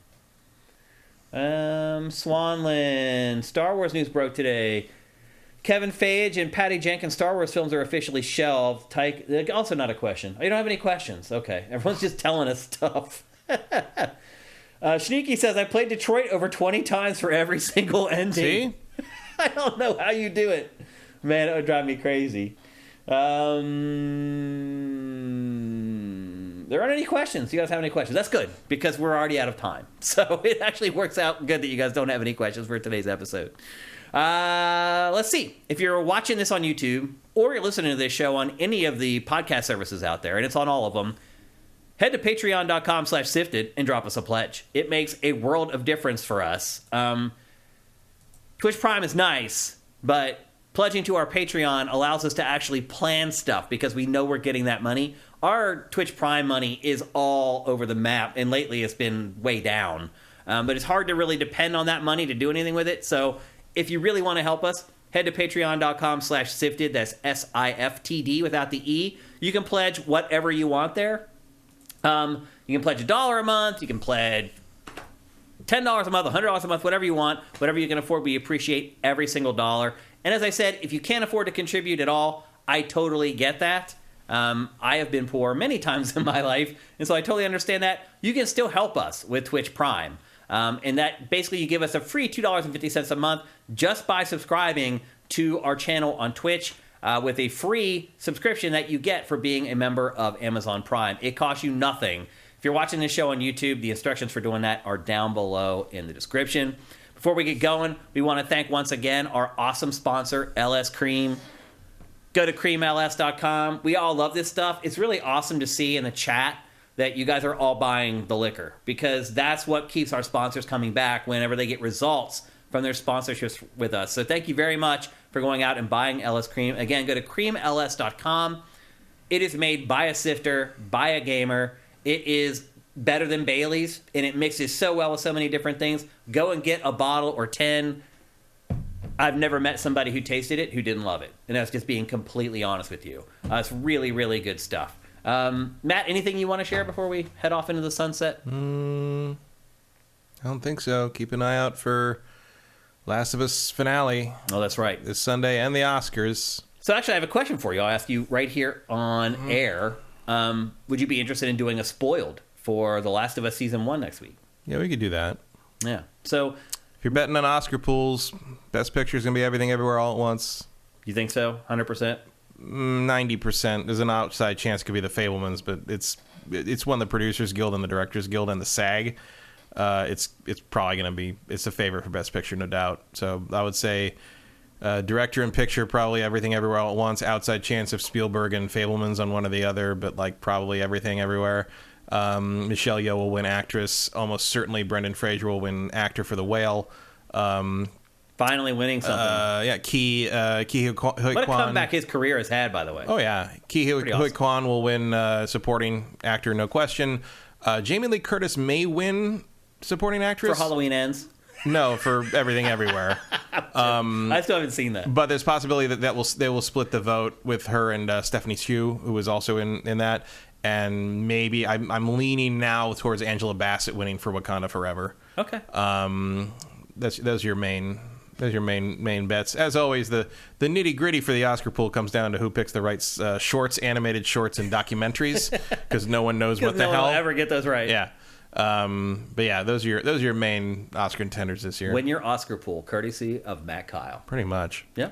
I mean, one thing I've noticed is obviously it's different here because I go to like Oscar parties with like filmmakers, and like you can't win there because it's all down to who picks the right. It comes down like those 4 documentary and animated short film and the X Factors. Yeah, so you got to whoever figures those out. Right, ends up winning. Even watching them doesn't necessarily help because you don't always know what anyone's going to vote for. The key is always that, and I was surprised to learn this, like going to Oscar parties growing up, because I watched the Oscars since I was like 3 with my dad.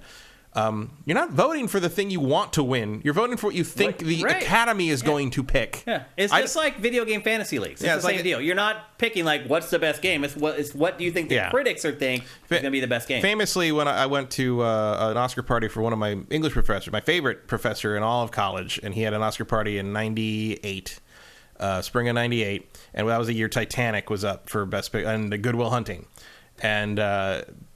As the night wore on, I was 100% certain Titanic was going to win Best Picture. He was like, "No, it's going to be Good Will Hunting." He thought it was going to be Good Will Hunting for sure. I'm like, "No, I mean, I agree. Good Will Hunting." I could have told you that. I like Good Will Hunting better. Titanic made $2 billion. They are going to reward her for that. Yeah. And he's like, "I'll bet you." And I'm like, "I'll bet you." So he bet me the final paper in the class. So if Titanic won, I didn't have to write a final paper in our Shakespeare class. That's great. Senior year, I was like, that was the last assignment we had left. I'm like, so I don't have to do any more work in your class? Yeah. Yes. And so he's like, so the deal was I had no final paper if Titanic won. If Good Will Hunting won, I had to write 2. Oh. So I'm like, no, risk. I'm taking it. Then so most of the class was there. He turns around, it's like anyone else in that Shakespeare class wants to get in on Matt's bet, you can. And so like the class was like 9 people. They all took it. And Titanic wins, and we're like, no, Titanic wins, no final paper. We're all freaking out and he turns and goes, I don't know what you all celebrate. I'm the one that doesn't have to read your stupid papers. That's great. That's the best thing I ever won in an Oscar pool. Before we go, Jam Rain, thank you for Twitch Prime, and thank you for gifting the Tier 1 subs to people in chat. I don't want to miss that before we go. And thanks to all you guys who support us, even if you just watch on YouTube and you watch our show with ad blocker turned off so that we actually get to serve ads and we get a couple pennies here and there. It all adds up. We appreciate every single one of you, however you can support us. It's awesome. So thanks, you guys. We'll be back here next Tuesday, same time, same place. We'll see you then. GameFace is up and out.